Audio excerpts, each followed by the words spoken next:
Sports Bash, 97.3 ESPN, the 97.3 ESPN free mobile app.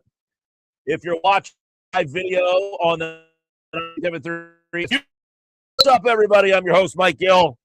Josh Hennings producing today's show. NBA Finals. We got a series now. The Spurs go to the Garden and win last night. Great game. A lot of fun. Last 5 minutes or so of that game. Some incredible shot making, high-level stuff. De'Aaron Fox with the dagger, baby, and the Spurs. You know, I was kind of saying I picked the Knicks to win the series, and I was saying how I like this Knicks team. But I found myself in the last 7 to 5 minutes of that game kind of feeling like I wanted the Spurs to win that game last night. And I don't know if it's because I wanted the Spurs to win or I just want a good series, but I did find myself pulling for the Spurs in that game last night. So, Spurs win. Here we go. We got a fun series now over there. They all have good games. I mean, the Spurs really could be up 3-0 in this series, but they're going to have to win the game on Wednesday night, tie it up, go back to San Antonio. We'll see what happens. NBA Finals, hockey's back tonight.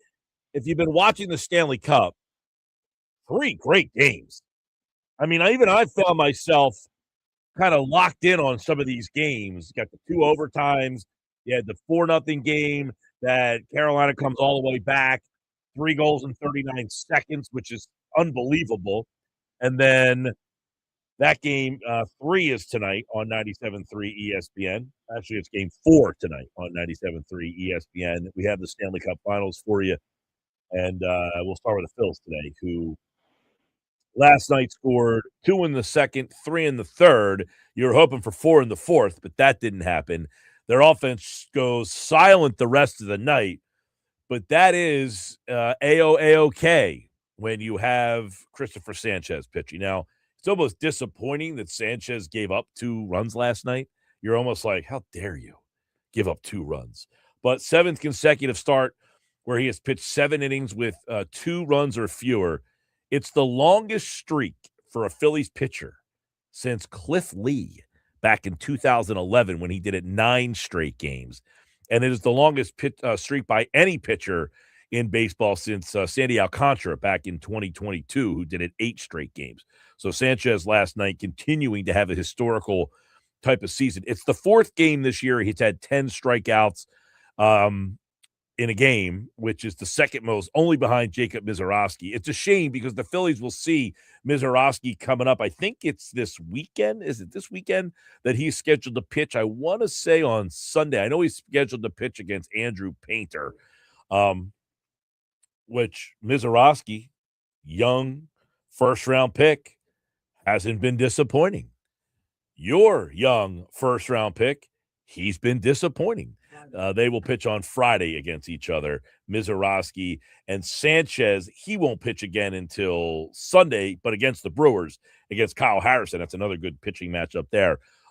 So that's what the Phils do last night. They win. Sánchez goes to 8-2, and it's the 8th game that the Phillies scored at least 5 runs that Cristopher Sánchez has pitched. He has been the beneficiary of some run scores. You know, you get these quirky things sometimes where a guy pitches and then he gets no run production. Cole Hamels used to fall into that all the time where the team just never would score for him. Sánchez gets the offense for the Phils, but he's 6-0 with a 1.84 in games when he gets at least 5 runs. So Sánchez, just the ultimate ace at the top of the rotation for the Phillies. And last night, what happened with the Phillies? Well, the bottom 5 hitters in their lineup last night, they were the key to the game. 6 for 18, and they had all of the team's 5 runs scored and drove in all 5 RBIs. The top 4 hitters in the game last night for the Phillies, they go 1 for 14 with a single in the game. That's it. But you win a game like that, 5-2, and now you go 6 games over 500, and all of a sudden the Phillies have now put themselves firmly not only in the wild card. They are the wild card. They are one of the top 3 teams. In fact, they are the second wild card. Not that you don't pay attention to the wild card right now, but they were so far out of this. But The one thing that you should kind of pay attention to in this situation is the Phillies are still 9 back of the Braves in the National League. That's a little discouraging. For as good as the Phillies have played, they just have not been able to make up any ground on the Braves at all. They're still 9 games out at 36-30. You go around the league, 36-30 right now in the National League. It's the 4th most wins. Only the Braves, Dodgers, and Brewers have more wins than the Phillies do. That's pretty crazy when you think about it. And then you go to overall baseball, the Phillies would be winning the West in the American League right now, and they would be 1 game out of the Central, and they would be 2 games out of the East against Tampa Bay and New York. So the Phillies have, muscled their way back into this, and they've done it with great pitching. You know, the offense has come around a little bit. One guy who's come around a little bit is Alec Boehm. Boehm and the Phillies offense last night. Now, Boehm didn't do much for them last night. He did go 1 for 3 with an RBI. Real Muto 1 for 4. Stott 1 for 3. But how about Adolis Garcia with another home run last night? And Boehm did drive in the run, but Garcia homers in the second to give that Phillies the 2-run lead. And with Cristopher Sánchez pitching, you feel like a 2-run lead is insurmountable. But then Boehm's single, I thought, in the third with the bases loaded. That single that Boehm hit, I thought that was a big hit for them because a lot of times you hit that 2-run homer and then you don't score again, and then Boehm comes up with bases loaded. What happens? 6-4-3 Boehm. He gets a single, and that gave him the 3rd run, and then Realmuto gets a single, and that gives you the 4th run, and then you end up getting, I think Stott, was it, that walked, and that gives you the 5th run. You got 5-0 in the 3rd with Cristopher Sánchez pitching. C'est la vie, baby. That game's pretty much over. So you got some timely hits last night from the bottom of the order with guys who have been much maligned. Garcia, Boehm, and Realmuto. Those 3 guys, right-handed bats who have been much maligned. Now, let's not take this of, hey, the right-handed bats are starting to come around and this thing is all fixed. No, that's not the case at all. But you're going to need those guys, number 1, to step up. Number 2, to be a big part of this team. And number 3, hopefully to slide down the order more. I don't know where that ends up happening, but Frank's Phillies Mailbag's coming up at the bottom of the hour. We have the fastball segment today at 3 o'clock. Nick Sirianni talking today as the Eagles are on the field currently at the, what is it called? The Thomas Jefferson Complex? Something like that. Jefferson Health Complex. Formerly the NovaCare. Formerly the NovaCare. And that's where the Eagles are practicing the mandatories today. Now, this interesting, odd story that came out, Mike Garafolo on the NFL Network said, so I guess A.J. Brown, after he got traded, so Brown gets traded, we all know, and he was immediately in New England practicing the very next day. Right. Well, he was back in Philly, I guess. Last Thursday, Garafolo said. So he left, he got traded on Monday. Was at practice on Tuesday, and I guess they had a couple days off. So then he came back to Philadelphia to get his stuff. Right.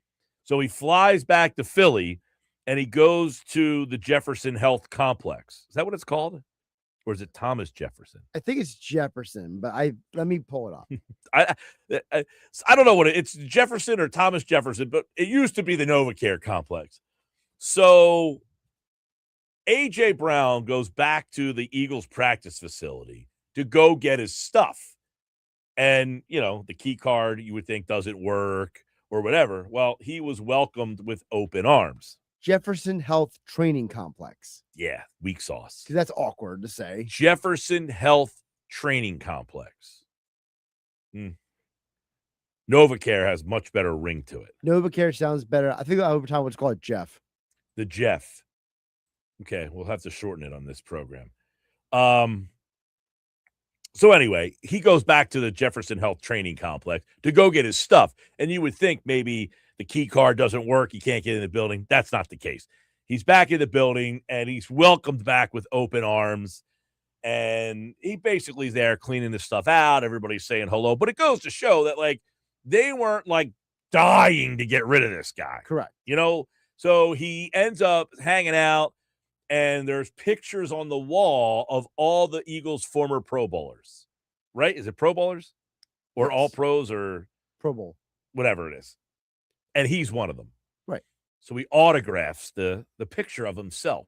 Yes. And signs it with the best to ever play here, always open. Yes. So that's how he kind of leaves it. And the joke online right now is that at some point down the road, the Eagles might erase where it says best ever play here. Part of it. Yeah. So that's especially if Devontae Smith plays well, right? If Devontae Smith ends up, beating him. But as of right now, I think he can make the claim that he's the best to ever play here, right? That being said, so the follow-up to this report. So, the first part of this is, hey, he was not disliked in that building. Correct. They let him back in. He gets his – now, you would say, no, that doesn't mean he's well-liked. No, he talked to everybody. He's mingling with everybody. He's getting his stuff. But the follow-up to this from Mike Garafolo I thought was pretty funny. Yeah. So I'm sure many people listening had seen the social media stuff in online last week about why some conspiracy theories as to why A.J. Brown might have been traded. Yes, a wild conspiracy theory. That had to do with Hassan Reddick, a female masseuse, and that story going off the rails. And Jalen Hurts' disinterest in being involved. So apparently, according to Garafolo, he said he went to Big Dom to go get the story. Now, my question to you is, now, Big Dom essentially shot down the story, he said, like, immediately. Yeah, pretty heavily. Am I supposed to believe that Big Dom would have came out and said this story is ridiculous? Absolutely not. That's why I think that part of the Garafolo report is just more of like a shaking your head or laughing part of it than a legitimacy, because there's no way Big Dom is going to be like, boy, let me tell you, buddy, the Garafolo. No offense to Garafolo, but I just don't see him doing that to any media person. That to me is like, right. The part of the fact that so there's so many things that I find interesting in this whole story. The fact that Garafolo gave that story any national credence, I felt was odd, number one. Yes. Do you agree? It was odd, and I would love to know, like, did maybe someone ask him to ask that question? Was that like something that he entrepreneurial? Well, I mean, if you have the bite, I don't know if we have the bite or whatever, but you hear him saying that, oh, I'm sure everybody saw this wild social media rumor flying around last week. And the social media rumor essentially, I mean, it was bizarre. The fact that people say that the relationship between Hurts, it was more about where the relationship between Hurts and Brown soured. So according to this wild internet rumor, it stems from when Hassan Reddick was with the Eagles, and Reddick is with the Eagles. He apparently begins messing around with the team masseuse, I guess. And A.J. Brown had been messing around with the same team masseuse. Right, that was the theory. So if you want to pop up my computer over there on the board. Gotcha.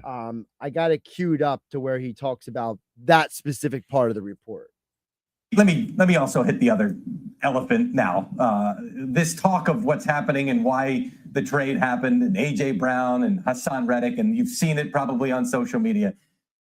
I talked to Big Dom about this, okay? And Big Dom knows what's happening in that entire building, and he was adamant that is not true. There is no truth to that part. That Hassan Reddick is no longer an Eagle because Hassan Reddick wanted a huge payday. And A.J. Brown is no longer an Eagle for reasons that have nothing to do with what's circulating online.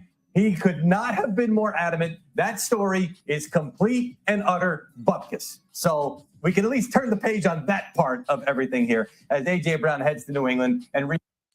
So am I supposed to say, well, Big Dom shot it down, therefore it's not true? Now, do I believe that it's true to begin with? I don't at all. I think the whole thing was fabricated. Now, this is from a text message. Jeff, he says, do you guys remember in 2023 when they went out to Seattle and Hurts was sick and took a different flight out? Then AJ got hurt on the last game against the Giants that year. I always question that injury. Brown didn't play the next week in Tampa for the playoffs and didn't even travel with the team. That story is pretty close to true. That's according to Jeff. Now, I don't know what that has to do with A.J. Brown and Hassan Reddick apparently sleeping with the same masseuse in 2022. And then and then Brown got all into his feelings about the fact that he thought that the masseuse was the only one that she was the only one that he was with, or right. that he was the only one that she was with. And here, apparently, according to the story, she had pretty much been going through the whole team. Right. Basically, yes. What I go to, back to your point about Big Dom, why would Big Dom even give the thing legs, even if it was true? Well, I'm sure but I'm sure Garofalo said, hey, what do you make of this story? Is Big Dom going to say, oh, let me tell you, this thing's a doozy? Or is he going to shoot it right down? I mean, I can't imagine that Big Dom is going to come out and say, dude, you don't even know what we went through with that whole thing. Like, why would he at all acknowledge it? So I can't take the fact that he is telling me that it's buckus, that he squashes the story, as the fact that it's not true. Now, the other part of it is, do we actually believe it's true, and does it even hold any water of why these two guys? Because they're saying essentially Brown went to Hurts and said he needs his help to basically clear this story up. And Hurts said, I'm not interested in helping you. I'm too focused on football. Right. So for those who don't know, the timing of this was the 2022 season. Apparently, AJ supposedly found out about this before the Super Bowl that year, and that season, and that he basically with the Jalen like, yo, I need your help. And basically Jalen told him, like, bro, I'm preparing for the Super Bowl. I don't have time for you and whatever is going on with your life. And that was the conspiracy theory about why AJ and Jalen had grown distant, which there's a lot of things that will add up here, because from what I have heard and read, AJ has been with the woman that he's now married to monogamously for a while. Allegedly. Right. And that, basically one of the few things that AJ and Jalen have in common is that they're both apparently like pretty monogamous dudes. So that's the reason why I have trouble reading into it. The other part of it is, where is Hassan Reddick?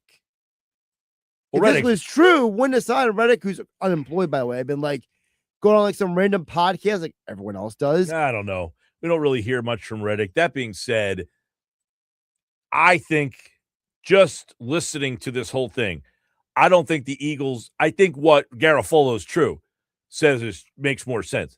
Hassan Reddick's not here because of this. He was here because the Eagles didn't want to pay him. And that's been reported by several different people. I don't even need a report. I can see with my own two eyes. I can understand the age of where he was and where he is and where he was in terms of his production. And the Eagles saying, we're not going to give you a 3-year deal. That's not happening. It's just not the way the Eagles do business. So that being said, I would think that that part of the story is true. That Reddick is not here, not because of a story like this, but because the Eagles had no intention of ever giving him a contract extension. Or at least it's the number that he wanted.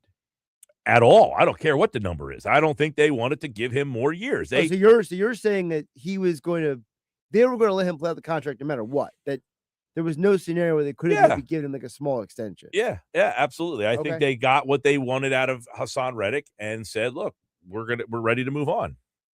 So that being said, I find it funny though that Garofalo actually felt credence to mention that whole thing. Which is more weird? The fact that he felt the need to go ask Big Dom about it, or the fact that he felt the need to tell the whole world on Good Morning Football this morning about it? Yeah, I was pretty surprised to hear that he went to Good Morning Football and actually gave that story any light.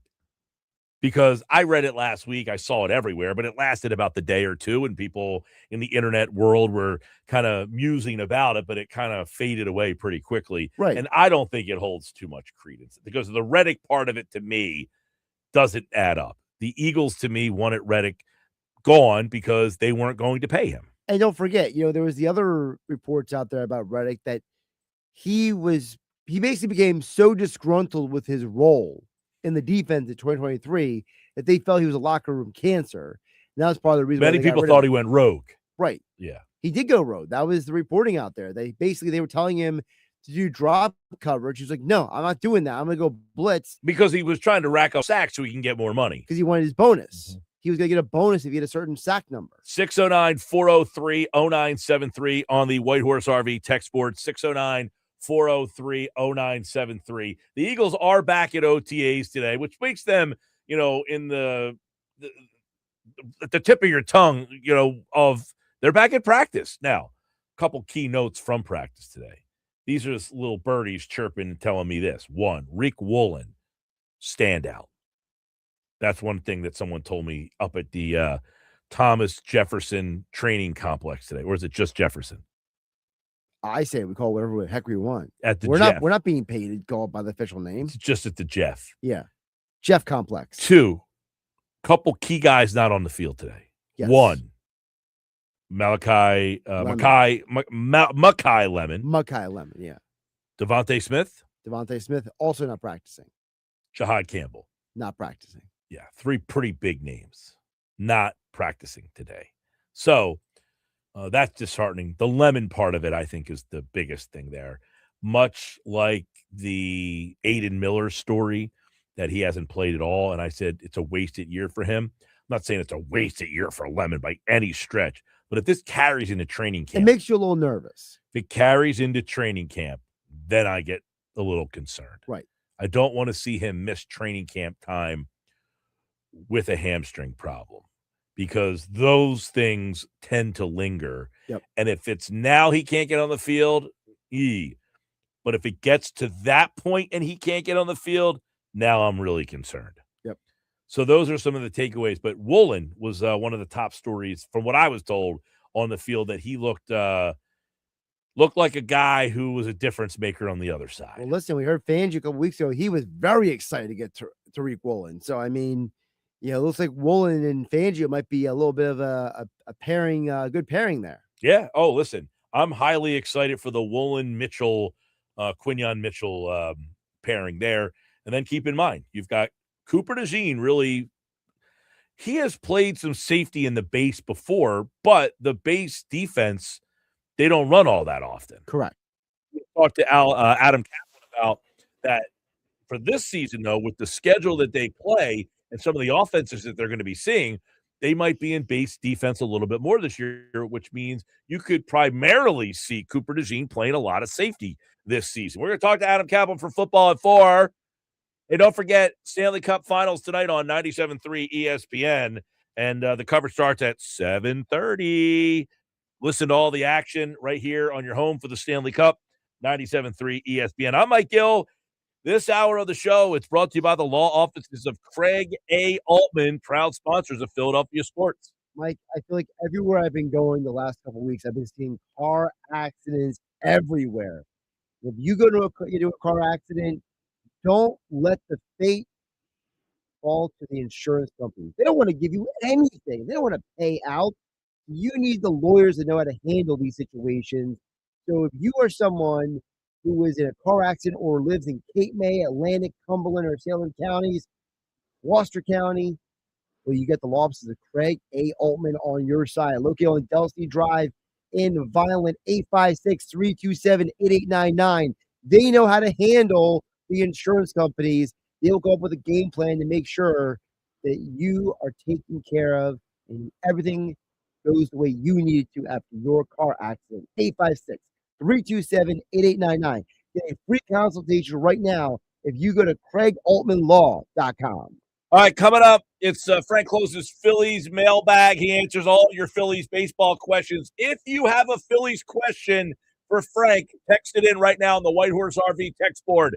609-403-0973, White Horse RV Center. Williamstown and Galloway, your RV adventure starts here on the text board, and we'll answer your questions on the Phillies. Coming up next.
2:31 on a Sports Fest Tuesday. Phillies tonight. Game 2 of the series against the Blue Jays. Cristopher Sánchez gets the win last night. Got a home run from Adolis Garcia. And basically the bottom half of the lineup, 5, 6, 7, 8, 9, they did all the damage last night for the Phils, who win 5-2. A very Phillies-like win. They scored 2 in the second, 3 in the third. Tonight, it's Zach Wheeler getting the call. I think Wheeler can make an all-star push if he has a bunch of good starts leading up to the all-star game. He's 5-1 with a 2.31 ERA, 0.83 whip. Has been outstanding since coming back. And really, his return to the rotation has kind of kick-started this turnaround, because now you don't have 2 pitchers or 3 pitchers with Nola, Painter, and Taijuan Walker basically giving you nothing. Now you got Sanchez and Wheeler and Luzardo, who's been, up and down. Dylan Cease, by the way, will start for Toronto. He's pretty tough, by the way. So Cease, good pitcher. He'll go tonight for the Blue Jays. Frank Klose's Phillies Mailbag over at 97.3ESPN.com. He answers your Phillies Mailbag questions each and every Tuesday on the show. And he joins us right now for another look at the Phillies and the Mailbag. Frank, welcome back, buddy. How you been? And little Phil's hot now, 36-30, 6 games over 500. Yeah, and in the wild card spot. So, they certainly climbed out of the cellar that they were, and Phillies are actually positioned to be in the playoffs if the season ended today. Yeah, they have the 4th best record in the National League, and, who would have saw that after the 9-19 start that they would this quickly get back to where they are. And, I want to first, if you can wax poetically about Cristopher Sánchez, you were almost disappointed last night that he gave up 2 runs. Like, how dare you, right? But once the Phillies, when Bohm hit that single and it was 3-0, I felt this game's over with him pitching. Yeah, I honestly thought it was going to be a very boring game because I thought Sanchez was just going to cruise and the Phillies had what they needed. But no, the Blue Jays are a very, very good team. They certainly made it a little interesting. Got a very talented offense. So, you're not really able to quiet the Blue Jays in most cases. So I'm not surprised he gave up 2, but it's a shame his ERA went up going 7 innings and allowing 2 runs. Crazy, right? Speaking of ERAs going up, Andrew Painter, it's the first question in the mailbag today. Bill wants to know, what do the Phillies do about Andrew Painter? Yeah, I mean, Andrew Painter was given that 5th starter job going into spring training, and really, it's hard to say he necessarily earned it, but there really weren't many other options available. As you mentioned, Zach Wheeler a moment ago, he started the season on the IL, and Taijuan Walker was in the rotation at the time, and Walker went 1-4 with a 9.13 ERA, so of course he had to be let go from the Phillies rotation. But the issue right now is the Phillies don't really have many viable options at this moment. If you look down at AAA, the only one that maybe could help in the major leagues is Alan Ron-Hell, and he's probably the best they have down there, going 3-4 with a 3.73 ERA. He just has 9 starts down there, but the Phillies really have an issue with some starting pitching depth, and I think that that's something that they're going to have to address. Either just claiming pitchers that are available and just seeing what you can do with them at AAA, or making a trade, which you don't really think of starting pitching as an area where the Phillies need to improve that dramatically. But right now, there's not much else they can do. Now, I would actually recommend swapping Ron-Hell and Painter for a few starts. Kind of hoping to get Painter to work on a few things down there at AAA, just to give him a sort of a reset. But right now, I mean, I think the Phillies need to go into this trade deadline also keeping an eye out on a potential pitcher to pick up, because I mean, we see it all the time, Mike. Somebody gets a blister and then they can't pitch, or that's not a long-term IL stint or anything like that, or God forbid there is an IL stint for a pitcher, but the Phillies don't really have any depth to lean on. So I would see what the Phillies could do with the trade deadline to maybe add something at the back end of that rotation. And look, I would not give up on Andrew Painter, but I would not make him untouchable in a trade either. That's not to say I would want the Phillies to get rid of him, so to speak. But if they get somebody back with multiple years of control, I'd at least consider it. For all we've talked about the bats, I think that the Phillies really need to keep an eye on the starting pitching depth, mainly because it's really unclear just where this is all going with Painter too. Frank, interesting question here from John. I do want to follow up on some of the Painter stuff, more pitching in a little bit here. But John's question is, do you think the Phillies, as they are playing right now, are the team they're going to be this season, or are they still trying to figure things out? Obviously, things could change, but they appear to have sorted out the issues. I think that's a very interesting question about they got about 100 games left, about 97, 98, 6 games left, something like that.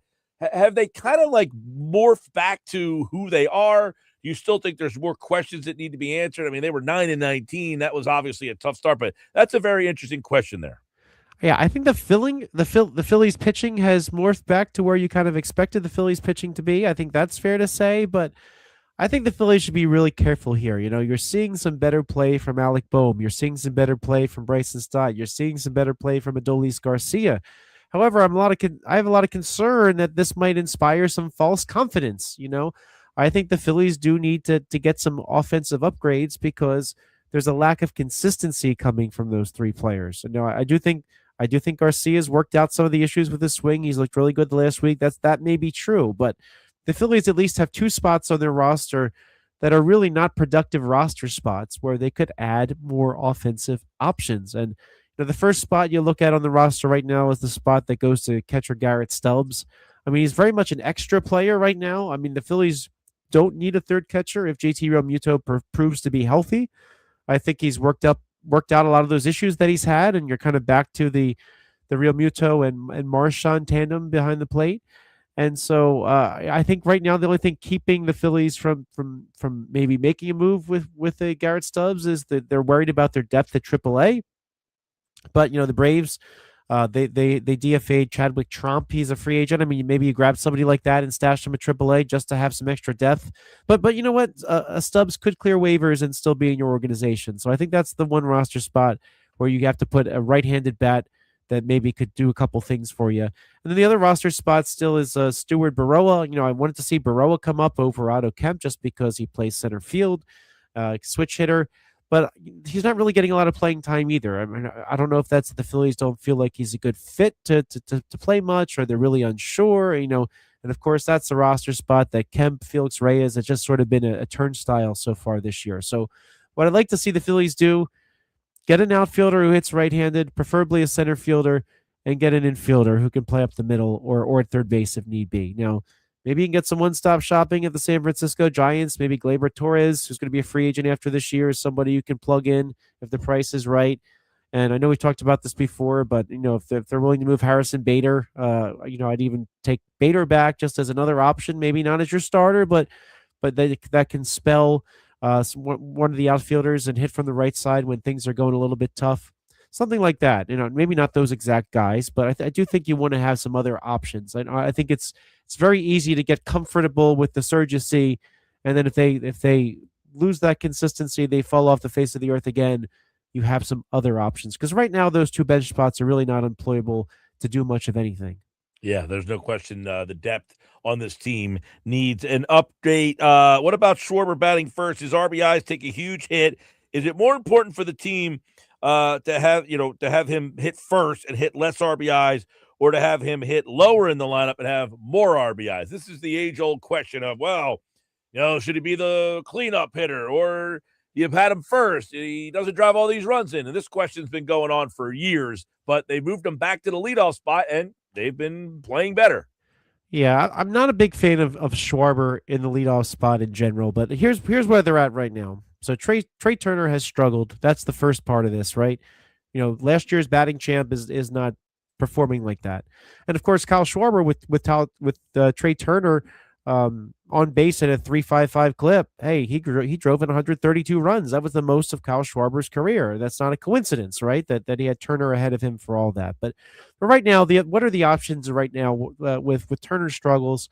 And I think what they've decided is you want to make sure that Schwarber, Bryce Harper, and Brandon Marsh all get in the lineup in the first 4 spots. Well, if you do that, and really, it's hard to argue with Brandon Marsh getting moved up in the order, right? But if you do that, you really don't want 3 lefties back to back to back in your lineup, because what the other team's going to do is they're going to have their best lefty out of the bullpen ready for you ready to feast on those three when they all come up in a row. So you need at least one right-hander in there. And truth be told, with the struggles of the rest of the lineup, Trey Turner is probably still your best option to be one of those first four. So then the question is, all right, then if you have Trey Turner, Brandon Marsh, Bryce Harper, Kyle Schwarber, how do you position them to bat? Bryce Harper could lead off, I suppose. Brandon Marsh could lead off, I suppose. But then you're perhaps pushing back Harper and Schwarber to 3 and 4, and Harper doesn't like to bat second too. I've heard. So I think that really kind of hamstrings the team, and it kind of just led to this. So it's almost in a way more about Brandon Marsh than it is about Kyle Schwarber. They want to get that high batting average, that very productive season that Marsh is having, get that in the 4th spot. And hey, that's probably what's done it, Mike. That's what's paying the dividends right now, is that you've got Brandon Marsh hitting 4th and driving in some runs. Yeah, and he has obviously been a pretty productive player. I'll ask you that. I mean, how much stock are you putting into to Marsh? Is he all of a sudden a batting champion guy that can play every day? I was very convinced, even going into this season, that at this stage in his career, he's very much a platoon player, and I know the Phillies thought that too. But you know what?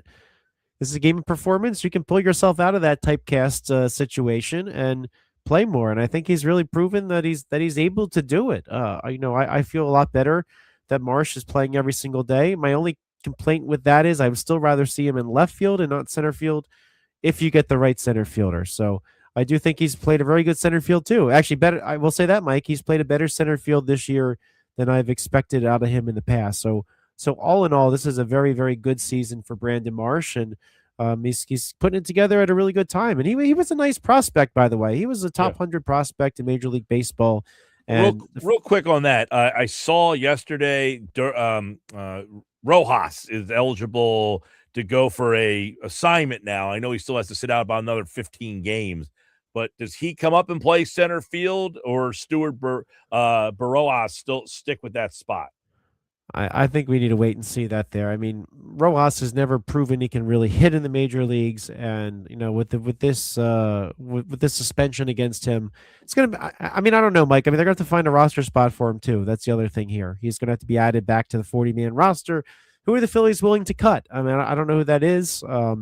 If they DFA a Garrett Stubbs, that could open up a spot on the 40, but yeah, I think he's going to have to prove at the minor leagues with some good play that he belongs in the major leagues. I don't know that that's a given by any means. All right, Jim and Absekin on the text board.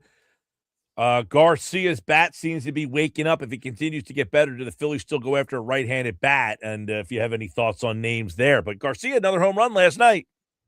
Yeah, I think he really worked out a lot of his issues with his bat. That said, he has not shown that he's a consistent hitter over the last few seasons. I mean, that was the knock on him when the Phillies acquired him, and I think that he is a player who, when he's going well, he can really contribute a lot and has some pop.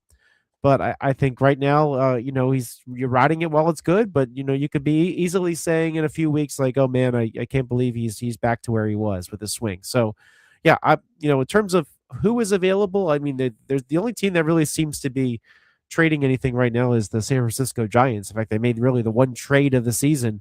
They traded their catcher to the Guardians. But there are a few players out there that are right-handed. Here's what I would look. I saw somebody mention, make sure I pronounce his name right, Heliot Ramos of the Giants, for example. Maybe you're starting to look for players that might give you something from the left side and can play the outfield. Against left-handed pitchers that can play the outfield. Maybe you're looking for pieces like that.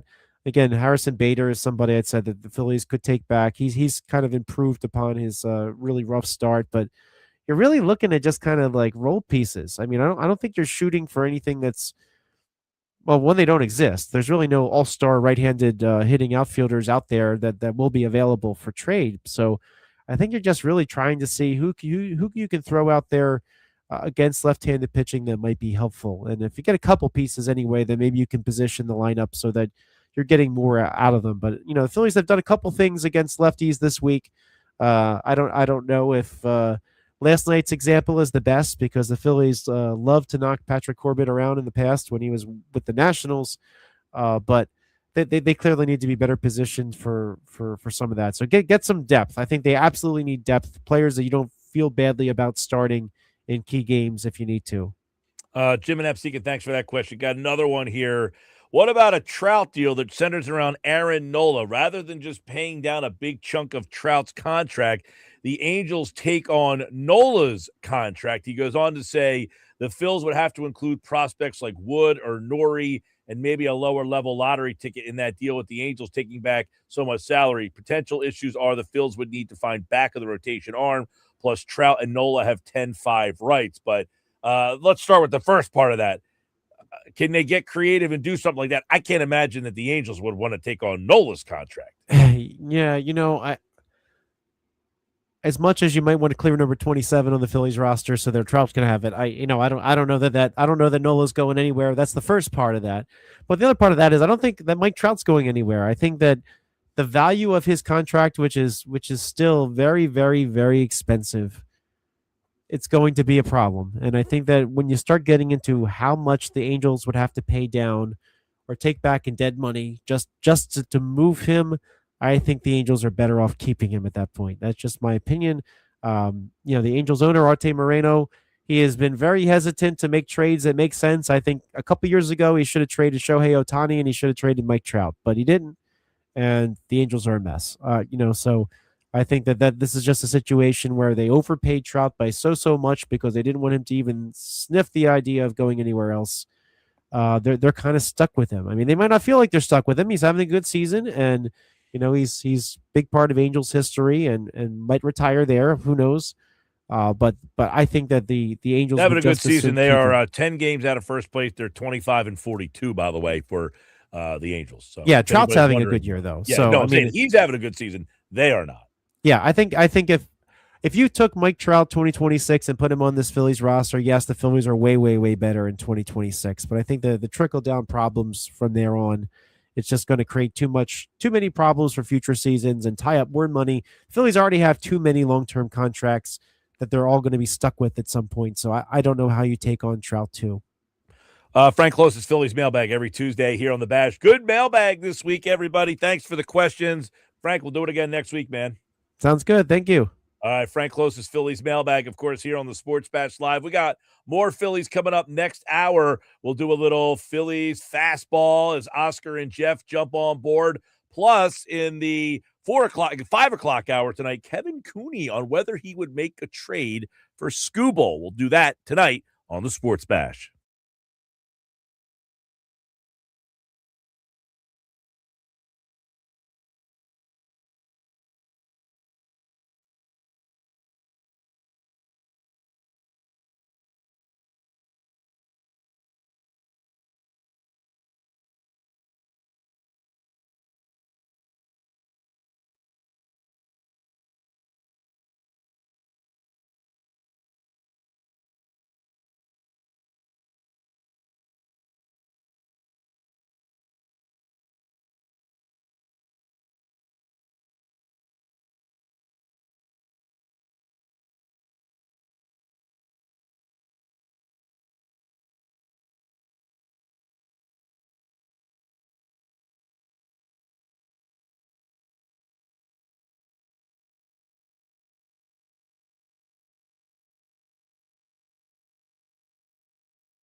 All right, Sports Bash Live, 97.3 ESPN. Don't forget, coming up tonight, Stanley Cup game number 4 on 97.3 ESPN. Hey, and we want to thank the law offices of Craig A. Altman for bringing you the 2 o'clock hour of the Sports Bash.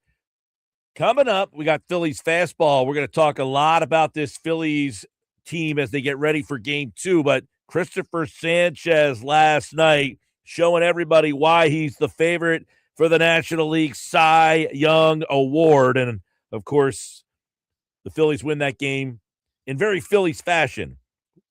They get 2 runs in the second, 3 runs in the third, and then they don't score again the rest of the game. But they had Sanchez on the mound, and that was enough. Can Cristopher Sánchez continue doing this for the entire year and win a Cy Young over Ohtani and Mizorowski and Skeens and Burns?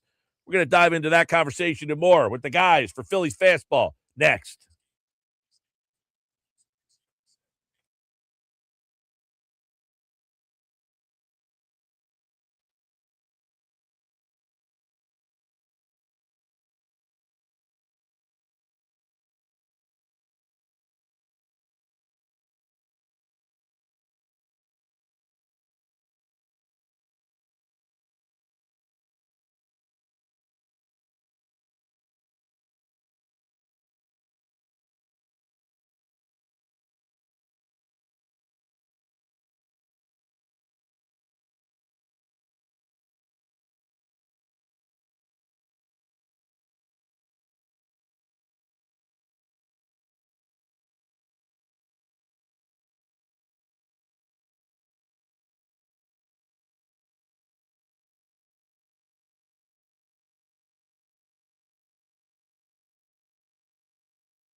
See what we get from Zach Wheeler. I like these things where the one guy pitches a great game, 10 strikeouts, 7 innings, 2 runs.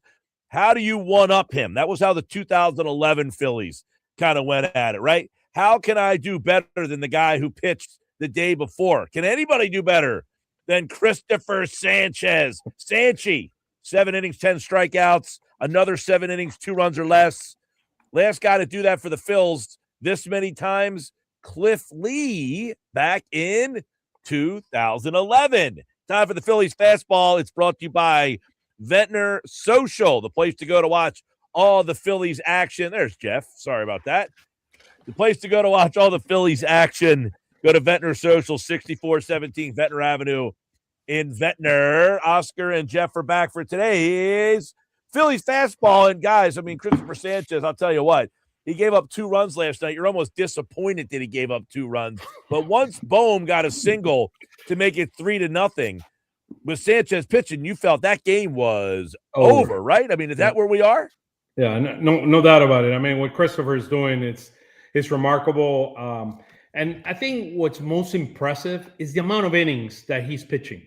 I mean, look at the last. I'm going to go from the latest one, which was yesterday. 7 innings, 7, 8, 9, 7, 8, 6 and 2/3. This guy's incredible. I mean, this guy's incredible. In the last 7 starts, 0.51 ERA, 6-0, 0.51 ERA. He has 63 strikeouts and 5 base on balls, and they hit him 176. This guy is out of this world. And look, I'm glad he's on our team, that we don't have to face a guy like this, because this guy is special. And it's just not the power that you've seen a Paul Skeens or Mr. Oskey. I mean, he does it with his changeup better than anyone in this world. Yeah, I mean, he's the best pitcher in baseball right now. You know, we could say Jacob Misiorowski, we could say Shohei Ohtani. I think we watched best pitcher in baseball pitch last night. I mean, his final inning where he gives up the leadoff triple, you're like, okay, that's an off night for him, right? You know, if he gives up 3 runs, well, he ain't. Strikeout. Oscar and I have seen Cristopher Sánchez get really, really excited for strikeouts and then play all melancholy after the game. No, this was a little different. I think this was, look what I just did. Vladimir Guerrero, man. Vladimir Guerrero, one of his countrymen. He went like, I did it to you. One of the best hitters in baseball. Yeah, you know, that's a good point you just made, Oscar. That's one of his countrymen, right? That's one of the guys he was teammates with in the World Baseball Classic. Like, this is Cristopher Sánchez. He wants to be the best pitcher he can every single time. And you just have to feel really good about this team when any night he pitches. It doesn't matter who's pitching. Well, I think he has certainly got to that point where you're right, where you trust him, and when he pitches, you feel like he's going to win. Right now, guys, he is the number 1 guy for Cy Young, plus 145. Jacob Misiorowski, Shohei Ohtani, Paul Skeens, Chris Sale, Chase Burns, and Yoshi Yamamoto. They are the top candidates for the National League Cy Young. When I mention that list, is Cristopher Sánchez the best pitcher out of that group? I mean, right now he is. There's no doubt about it. I mean, none of those guys have 50 and a third innings of scoreless. I mean, look what I just told you. Ohtani. I mean, I'll look for the Ohtani stat in a minute, but believe me, Ohtani ain't pitching 7, 7, 7, 8, 9, and 7. He's pitching 5, maybe 5 and a third or 6 innings. I mean, Ohtani is gonna pitch maybe 150, 160 innings, while Cristopher Sánchez is going to pitch over 200 innings. I just hope, because I know that Ohtani is the darling of MLB and all that. I just hope that MLB does not make the mistake and rewards this guy, not like the Burns versus Wheeler year where the guy pitched 30, 40 less innings than Wheeler and he lost the Cy Young. Yeah, Oscar knows I don't get too emotional over things, but I do get emotional when you kind of take an award away from somebody. I was very upset a couple years ago because I'm a big believer in innings. I know Oscar is too. When Corbin Burns took that Cy Young away from Zach Wheeler and he pitched like 55, 60 fewer innings, I'm like, no, that is ridiculous. If you pitch as many innings as Zach Wheeler does, you probably have a higher ERA than him. You're rewarding guys who pitch 5 innings in the game. That is not right. It's not fair. Cristopher Sánchez is going through the lineup 3 times, and he's still good the 3rd time. I mean, look, if you take away his, going through the 3rd time last start, He's on a scoreless inning streak for longer than 50 innings. He's amazing. I mean, he's truly, truly amazing. Look, I respect Wheeler, and I know Wheeler is absolutely elite. And if you ask me right now, this is an interesting question. I'll ask both of you. This is the 7th game of the World Series. You have the option of starting, same rest, Wheeler or Sanchez. Who do you start? Right now, Sanchez. Who am I facing? A left-handed predominant lineup or a right-handed predominant? Come lineup? on, Mike. Come on. Look, I'd probably start Wheeler and bring Sanchez afterward because of what Wheeler represents and his experience. But it is very, very close. Yes, and Sanchez, by the way, oddly enough, he did pitch out of the bullpen when he first got here because he was an afterthought, right? He was an afterthought. And Oscar, I don't know how much you've talked to him over the years that when you were working in your role as the play-by-play guy, but for him to be where he is now, he just seems like such a humble kid. But I wonder where it clicked for him that he goes from being just a guy that they traded for Curtis Mead to the Cy Young favorite. Have you ever spoken to him over the years and him kind of understand how improbable he is? Look, in 2024, this guy went back to the Dominican Republic and he transformed himself physically. The amount of workouts, the amount of preparation that he did, and he started working with Caplan. You got to give a lot of credit to Caplan. Caplan is one of the best pitching coaches in all of baseball. I don't think we give that guy enough credit, and we don't mention his name enough. He's done an incredible, incredible job. Look Mattingly goes and said, look, I don't mess with the pitching. I mess with the hitting, but not the pitching. The entire organization have trusted in him, and he's delivered, man. What Wheeler has done and how he's become one of the best pitchers in baseball. Look at Cristopher Sánchez. You got to give him a lot of credit, and I know he's working hard with both Nola and Painter to try to get the best version of himself. But I give Caplan a tremendous amount of credit into his preparation. But there's no doubt. This guy works like nobody to try to be the best version of himself. And he improves every year. Look at his ERA over the last 3 years. Look at this stat. Over the last year and a half, which is last year and this season, Cristopher Sánchez has a 12.8 WAR. The closest pitchers to him, Paul Skeens at 9.5. 12.8 to 9.5. Skubal is at 8.0, and Wheeler is at 7.2. The best 4 pitchers in baseball, and Cristopher Sánchez is way above each of them. All right, let me ask you this story. Well, hold on. I'll never forget this story I was told. I'll never forget this story I was told about Cristopher Sánchez. It was back in 2023, and I'll never forget where I was either. I was at a Harrisburg Senators game, right? Watching Harrisburg Senators. They call up Cristopher Sánchez, right? The pitch.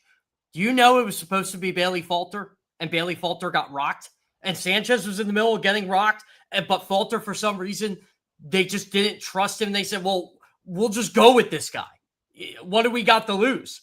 He never lost it. It's like he came up, had that surprise at the end of 2023, pitch game for the NLCS. I was against it at the time, but when you look at down the road, and like Oscar said, in 2024, I think Cristopher Sánchez saw that opportunity in 2023 and took advantage of it. Well, he is now the favorite for the NL Cy Young. And let me throw out the guy that he's in biggest competition right now and see what you guys think.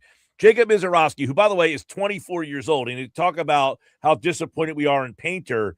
It's because of a guy like Misiorowski, a young guy who is a Cy Young favorite right now. He also didn't have Tommy John surgery. That is true. That is yet. He's throwing 101 miles an hour. Yet would be the key. Sanchez, 8 wins. Misiorowski, 7. Sanchez, ERA, 154. Misiorowski, 150. Misiorowski's whip, 081. Sanchez, 106. Misiorowski, 13 strikeouts per 9. Sanchez, about 11, 10.9. Now, Sanchez has 93 innings pitched. He has 1 extra start. Misiorowski, 78 innings pitched. Misiorowski has 116 strikeouts in 78 innings. Guys, he's gonna have 300 strikeouts this year. Think about that for a second. Well, and I was going to say, that's the one thing about the Cy Young is I think these voters get enamored by the power and the strikeouts. And when I'm enamored by it. Right. Well, at the end of the year, that might tip the scales his way if these two guys stay on par. So My question, though, Oscar, is do you Yeah. think Mizorowski can keep this up? He is 24 years old. Will he eventually run out of gas? I have with my friend Carlos Baerga, the ex-Major League player, we have a podcast every Tuesday. It's called, in Spanish, it's called 100 miles an hour. It's in Spanish, 100 miles an hour. But look, we went to this debate, and what I told him is the following. Look, Cristopher Sánchez has proven it over the last 3 years that he can pitch the number of innings. Mizorowski hasn't. I mean, this guy... I'm telling you right now, I don't wish anybody getting hurt. I don't know if this kid can last throwing. He's had, I don't know, like 20, 30 pitches of above 100, like a 2. I mean, can this guy last the entire season throwing at that speed? I'm not sure that's going to be the case. 35. Or do you preserve this guy? That's a good question, Oscar. Like, do you preserve this guy at some point? He's not going to pitch the innings. He can't. I have not seen in the history of baseball a guy that throws this hard that can throw you 200 plus innings. I mean, it's not going to be there. And I do believe you know this how the Cy Young race can change? The Phillies can hit this guy on Friday. If the Phillies do to him what they did to Skeens, that helps their own pitcher. Absolutely. Yeah, well, hey, it happened to Skeens. It happened to Skeens. We hit 5 runs against Skeens. That's why I pointed that out. If they score 5 off Mizorowski, the Cy Young thing changes. Well, by the way, Skeens, you guys are right about that because Skeens' ERA is 3.09 in large part because of the night he had against the Phillies, and he's got to work his way back down because his whip is outstanding for Paul Skeens. Right now, he has the 11th best ERA in the National League, but his whip of 0.91 is actually better than Cristopher Sánchez, and by the way, Sánchez is second in the league in Ks per 9, only behind Mizorowski. But you got Zach Wheeler pitching tonight, guys, and let's talk about what he has meant to this team. I remember, Oscar, you saying about a month ago or so when he returned and the Phillies started to turn their season around, and boy, oh boy, the fact that he starts a game instead of Taijuan Walker has really changed a lot for this team. Yeah. I mean, you're making me laugh, dude. Come on. I mean, it's like night and day, man. It's like, I mean, it's just going. I mean, look, since there are two things that change, right? What you see, I mean, when you see in a scenario, you look at what are the things that change.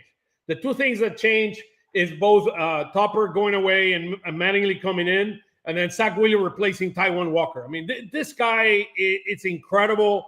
I love Wheeler. I love his competitiveness. This guy goes out there and pitches incredibly, and he transformed this entire. I mean, look at the ERA of the Phillies. I mean, Jeff, you post this all the time. I mean, before and after. I mean, we were the best pitching staff in all of baseball. I mean, it's incredible. I mean, it's probably declined a little bit in the last 2 starts by Nolan Painter, but this guy is absolutely pitching the part. And when he doesn't have his best stuff, he pitches 7 innings, 2 hits, 2 earned runs, 8 strikeouts, and 3 bases on ball. And that was an off day. I mean, this guy is a tremendous pitcher. I love Zach Wheeler. Always loved him. Both his demeanor and this is very important. Zach Wheeler learned from the Grom. Cristopher Sánchez is learning from Zach Wheeler, and he has told you that before. So you got to give them all the credit in the world. I love Wheeler. By the way, he has against the Toronto Blue Jays a record of 1-2 and 3.92 ERA. I'm telling you, he's gonna bring it today, and the Phillies are gonna win the second game of the series against a team that was in the World Series last year. I still think it's funny. The Phillies made the big push for Patrick Corbin from 18 to 19 in that 18 offseason, and Corbin decided to sign with the Nationals, took a little more money to sign. If they would have gotten Patrick Corbin and they would have never gotten Zach Wheeler, Patrick Corbin would have been terrible. Who knows if Bryce Harper ever gets the swing of his life? Who knows if Cristopher Sánchez? There's so much like, what's the word I'm looking for? Cause and effect if they would have gotten Patrick Corbin. And I kept thinking that when Patrick Corbin was struggling last night, I'm like, look, the guy eats innings, but that's all he does. Like, he had a couple good years in Arizona, but never amounted to anything. At the end of the day, he got his money, and then he wasn't good. Yeah, well, guess what? Wheeler, I would put into the not quite the category of Sánchez because, look, when they traded for Cristopher Sánchez, nobody saw this coming. It was a blip on the radar. It's like, why are you trading a AAA player for a single-A player? Like, what's the deal here? Right. Well, Clintack was on the Philly Show podcast with Zalecki and the guys, and he did talk about that trade. He said it was basically just like hey, we're clearing out rosters at the end of the year. You got some 40-man stuff. Yeah, we have yeah, they weren't going to protect Curtis Meade, right? That was the big thing. They had to protect Curtis Meade, and they weren't going to do it. So it was just nobody knew this guy.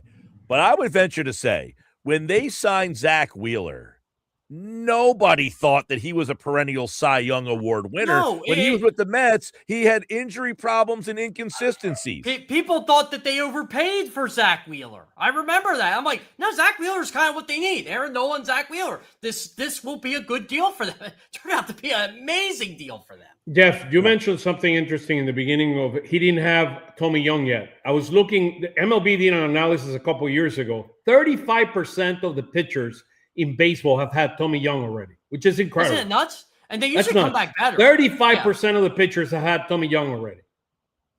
So, look.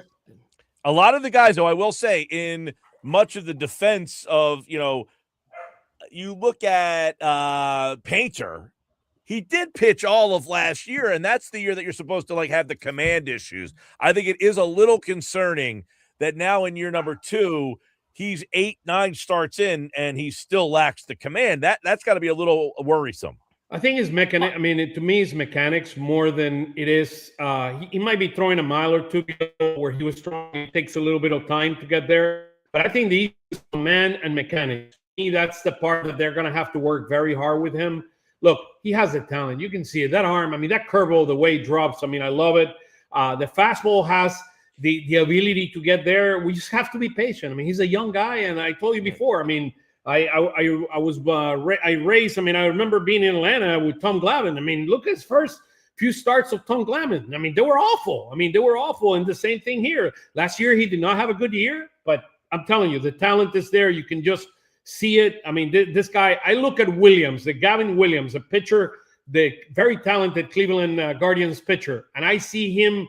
I mean, very, very similar. Can he have even higher upside than that? I do believe he has a very high upside. Mike, and if you don't let me, if you want to get a signed baseball by Cristopher Sánchez, you go to Foley's, the Phillies Sports Shop, and that's where you're going to get it. So here's, by the way, a Steve Carlton signed baseball here.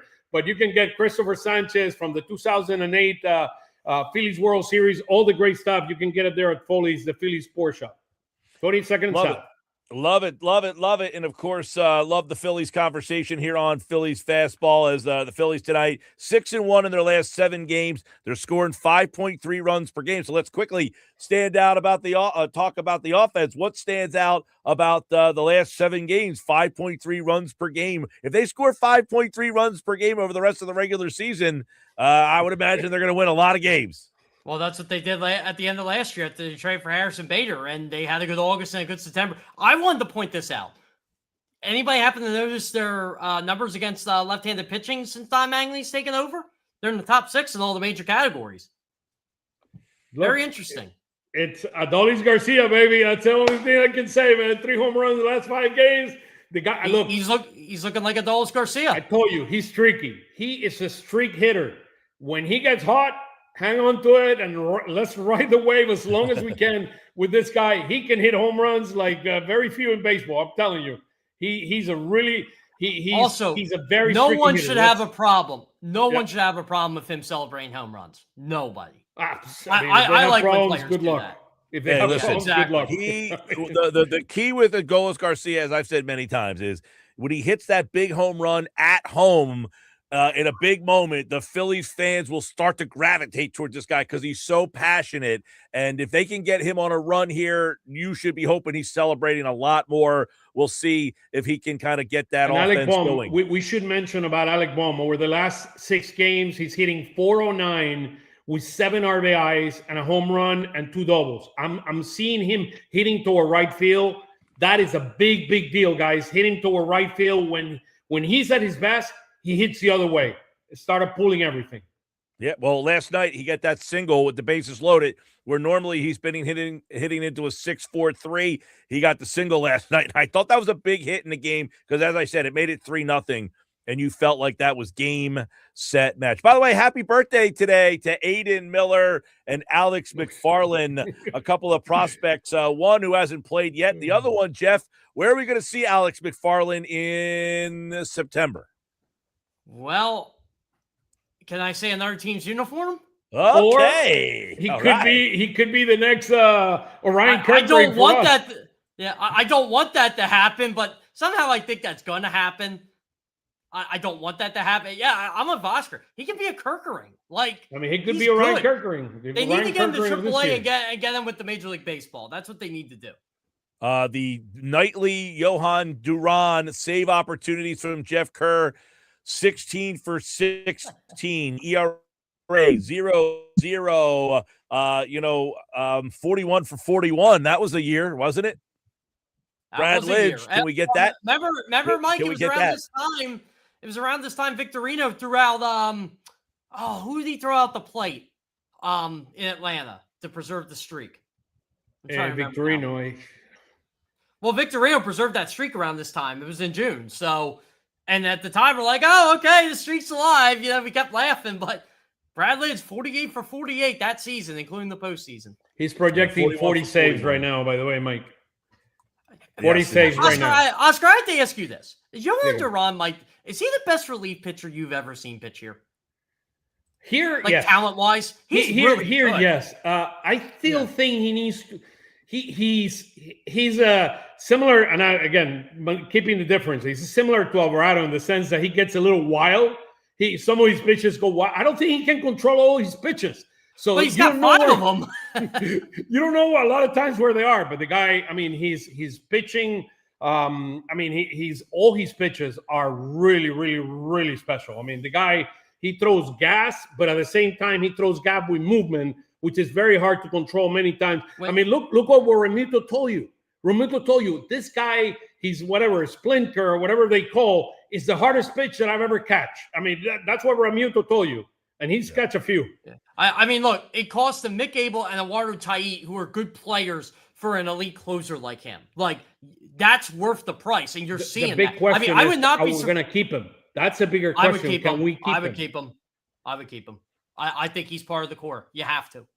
All right. Well, guess what? The Phillies back in action tonight. We'll see, because the Duran has been getting a workout recently here. They've been using him a lot. Brad Keller last night in the game there in the 8th as well. Well, he walks on eggshells a lot, doesn't he, Brad all Keller? The time. That Keller to Duran, that's going to have to be the bridge to Lidge type. We're going to have to come up with some name, but Keller's going to have to be better than he has been. The Phillies fastball is back again tomorrow.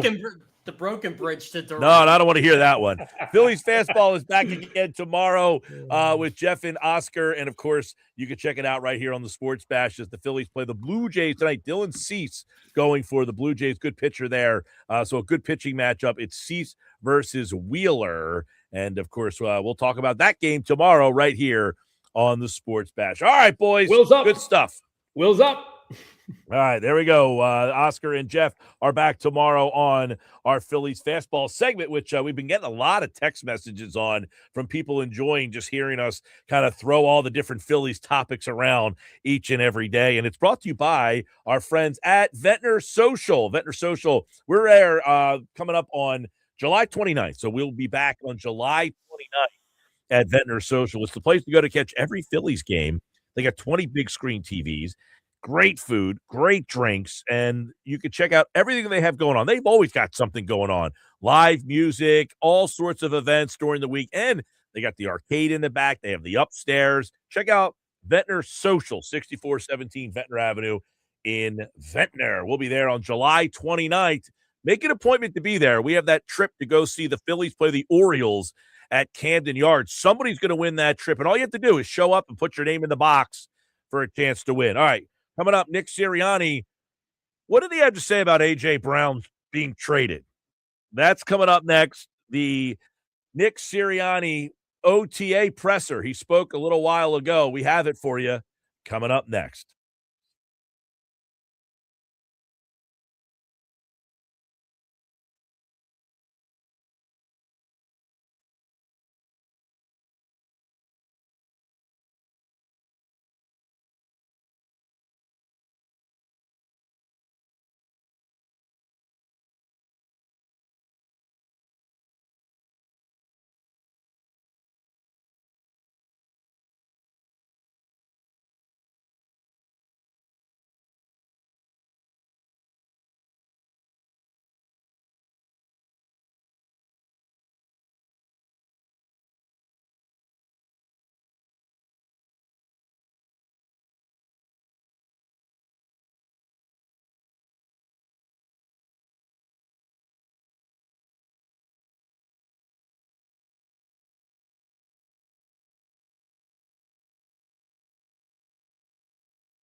All right, 331 Sports Bash this hour. It's brought to you by my guys over at Cross County Connection, the Nick Sirianni presser for today. They present 6 new South Jersey Connect shuttles, providing fare-free transportation across southern New Jersey. Connect to jobs, colleges, healthcare, shopping, government services, and NJ Transit hubs, all at no cost to riders. For details, call 856-229-7571 or visit driveless.com. Nick Sirianni, the Eagles head coach, spoke earlier today. He was asked about the trade. You'll hear what he had to say about that and more as the Eagles back at OTAs mandatories today. Who was there? Everybody, couple injured guys. But here is the Eagles head coach, Nick Sirianni. I think a couple of Januaries ago, you referred to AJ as the best receiver the city's ever seen. How disappointing is it for you that it ended in the way that it did, considering how highly you thought of him? Yeah, I mean, I would say it was there was a lot of good years here, right? And done a lot of good things. With AJ here, 2 times in the Super Bowl. I think he was All Pro multiple times, Pro Bowl multiple times. I would say it was a good run. But really excited about that room that we have. Devontae Smith has had a really good offseason, has had 5 good years of being an Eagle as well. Very, very productive and excited that, he's going to get extra opportunities that he worked so hard to be able to convert that. I'm really excited about Makai and where he is this offseason, and just has ability to catch the football, his toughness. I think that's a great addition to that room. Wicks, I think he has a very unique skill set of being able to get in and out of breaks and be really efficient at the line of scrimmage. For a guy that I've coached, I had some Keenan Allen into his game. Keese and Elijah. Been excited to coach those guys for a long time. They have unique skill sets. Keese has got extreme quickness, and Elijah, Keese has great speed and excellent hands. Elijah just is so quick at the top of his route, and then Darius Cooper and Johnny Wilson just have that ability to kind of be the dirty work guys that we've so valued in our offense. And I'll always value that in an offense, a receiver that can do some of the dirty work and then do some of the other things from that. So, again, a lot of good things that have happened, and then really excited about that room. Where did you weigh in, and what was your input on the decision to trade him? Howie and I discuss everything, as you guys know. We talk through everything, and again, so many things that he did that was good for our football team, and always will wish him the best of luck. And but like I said, really excited about the guys in that room and where we are. But this is a team game. To your question, and just in every decision, that I make and decisions that Howie makes, we talk to each other about it. What a good teammate that I have with Howie Roseman, to be able to go to battle with, and that's like that with everything. The offensive staff working together to come up with the best plan, the defensive staff working together to come up with the best plan. I think that's what good organizations do, and obviously the Philadelphia Eagles have been a good organization for a very long time. I'm very grateful and thankful to be a part of that. I read in an interview with Maria Taylor that he was comfortable with being one who says uncomfortable conversations with the team and other people. Do you think that's important to have on your roster? Do you feel like that's? I think that we have those conversations very consistently. I think that happens when you have a team that's close. They're able to do that. I mean, you listen to the guys talk when, like I kind of talked about when you get further along and you get successful teams, the Spurs, the Knicks, that, common denominator, what they talk about is how close they are. It's no secret. Like when teams make it as far as we've made it, as teams make it as far, into the championships of things, they talk about how close they are. And you always seem to find that they talk about, because they're close, they can hold each other accountable.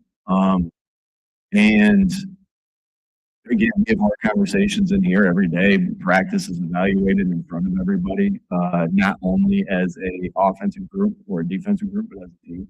And so we set that stage as coaches to say, hey, this is so important that we're able to have our conversations. And then you have really good leaders on our football team that are able to do that. Jalen, Saquon, Jordan, Lane, Landon, Zach, Q, Coop, Jalen, Jordan, on the defensive side of Jalen, Jordan, both sides.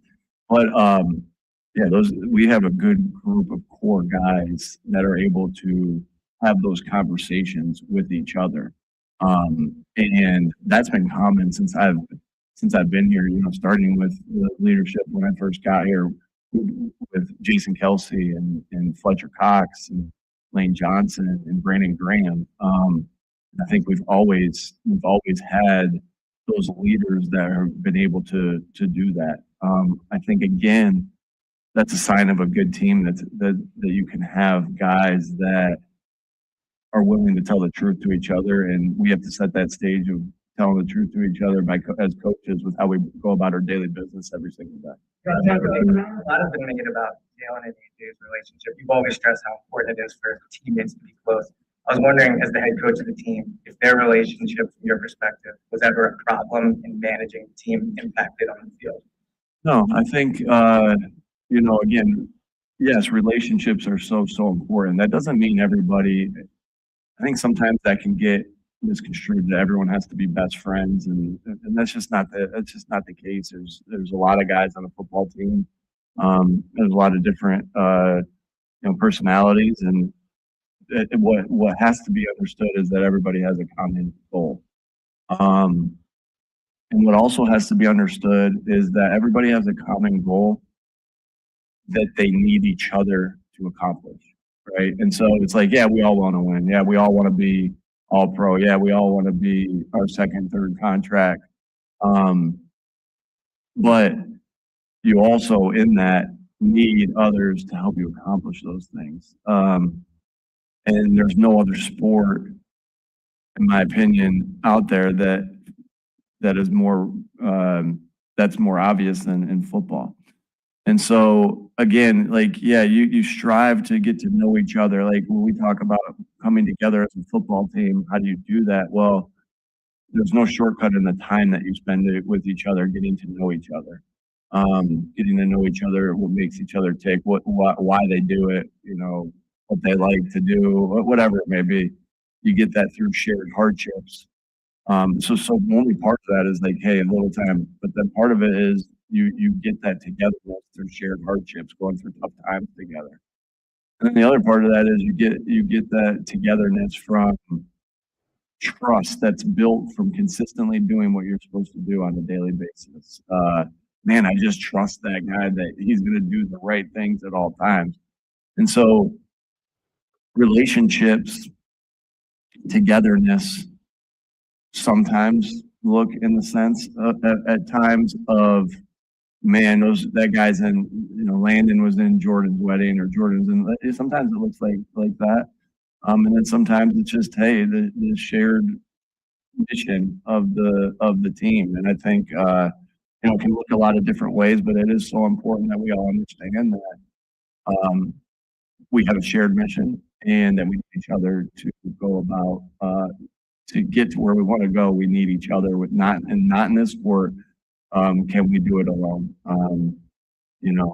If you want to do it alone, you got to pick another sport. But, I say to them sometimes I feel bad because I love the sport of tennis, but I'm like, hey, this ain't tennis. right? And none of you are built to play tennis. A lot of you guys aren't built. Jake Elliott was built to play tennis, but a lot of you guys weren't built to play tennis, so you can't switch. So you need each other to get where you want to go.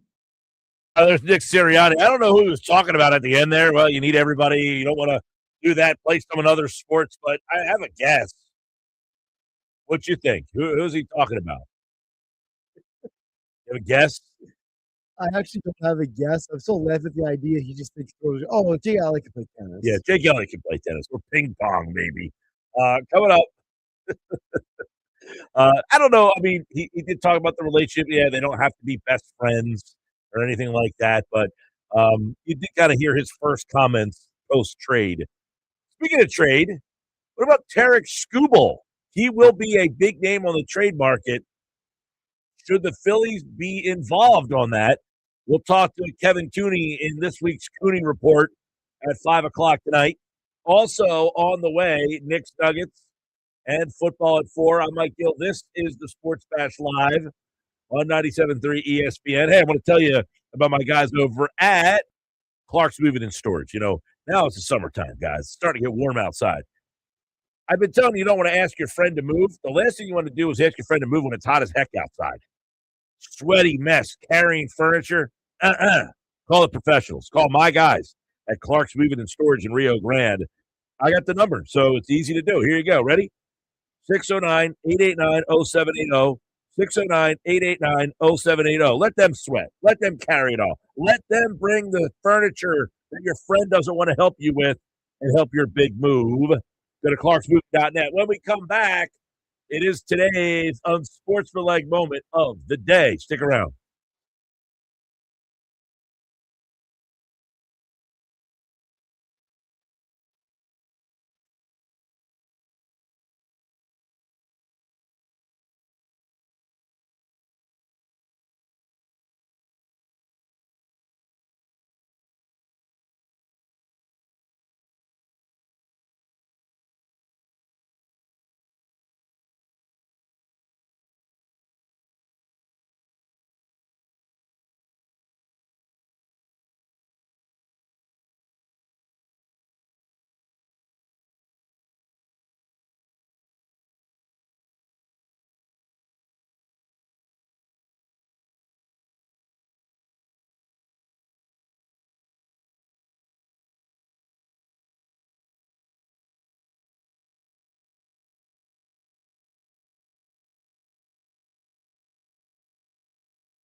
if he's allowed to play, this is going to be his last year of high-level football. There's no NFL team that's going to touch this. Not this. I don't give a damn how good he is, because this is a can of worms that you just don't want to open up. So, yeah, this is something that every athlete is fully aware of. This is something that is spelled out in the NCAA bylaws. I'm shocked that we have this ruling. I can't imagine that this helps Brandon Sorsby in terms of what his ambitions might be in high-level football beyond college. Chris Canty said that this morning on Unsportsmanlike. It's our Unsportsmanlike Moment of the day, brought to you by our friends at Cross County Connection. Listen, this is one where Canty better be right. This kid can't play ever again. He bet on his team 40 times. He can't play ever again. Oh, you need to make an example of this young man, and he just cannot play anymore. Good player, by the way, Brandon Sorsby. For those of you who aren't aware, he's quarterback at Texas Tech. He was at Cincinnati before, actually at Indiana before that. So now this is his third school that he's going to. But Texas Tech needs to make a statement and say, Sorsby, you're not welcomed here. Because other teams, they're now saying, we're not going to play you. Yeah, it's really embarrassing that Texas Tech has been so behind him through this whole process, because now you have schools like Georgia saying they're going to boycott all Texas Tech, not just football games, Texas Tech games. Nebraska as well has said that they are not going to play the game.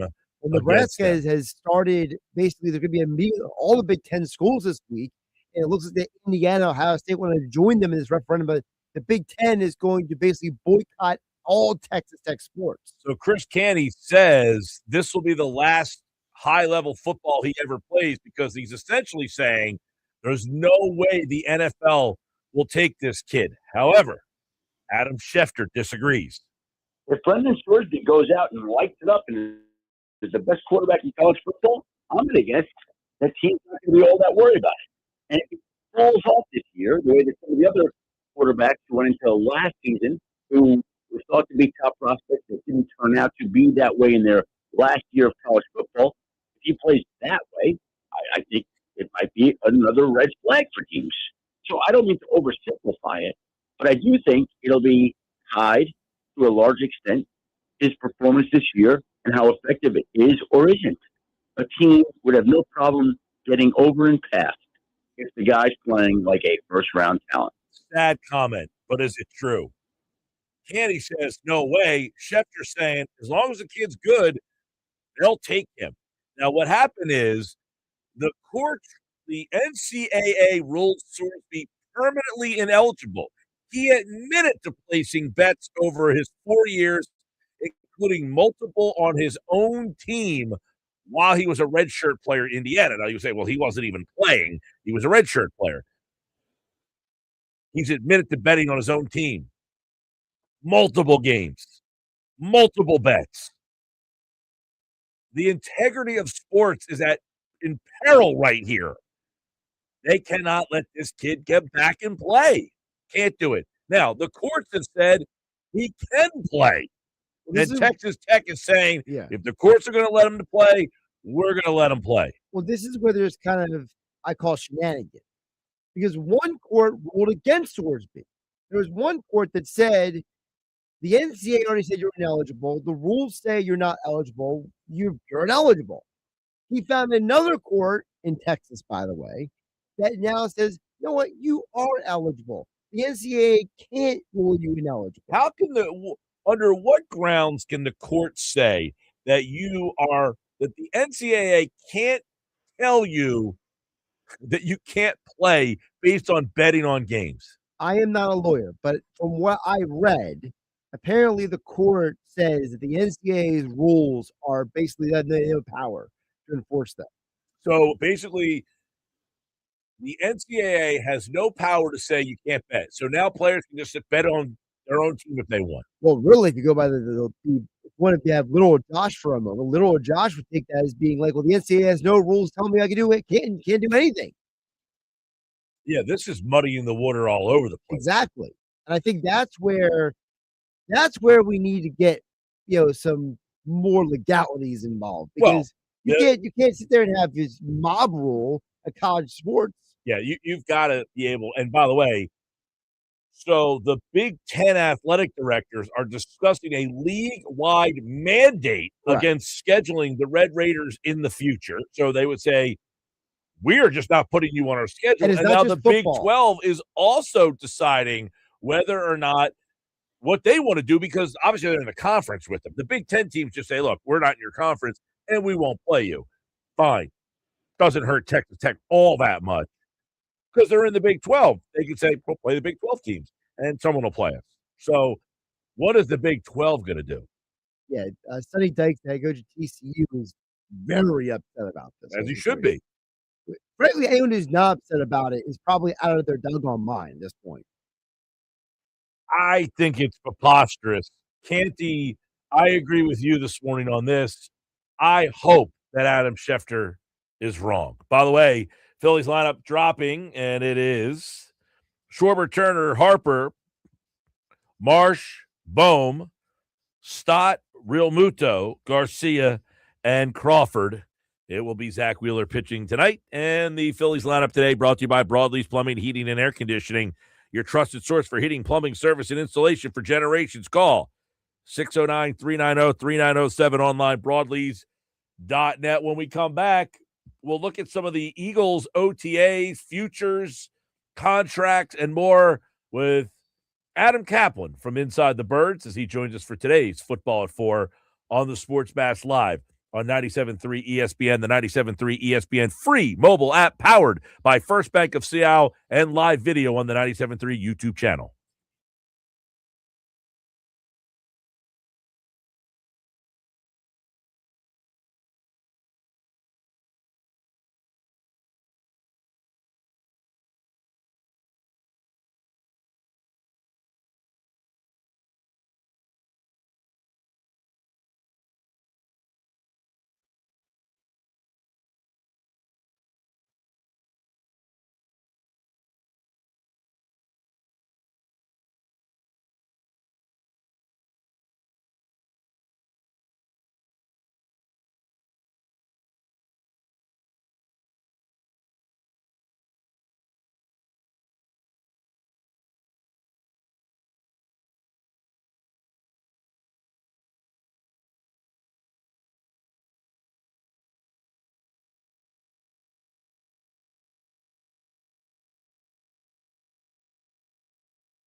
Football at 4, powered by the Inside the Birds podcast, which you can get on all podcasting platforms. And don't forget, it's brought to you by our friends at Ocean Casino Resort and the Fanatics Sportsbook. Big screens, big bets, game day hits different at Ocean. Stanley Cup tonight, game 4.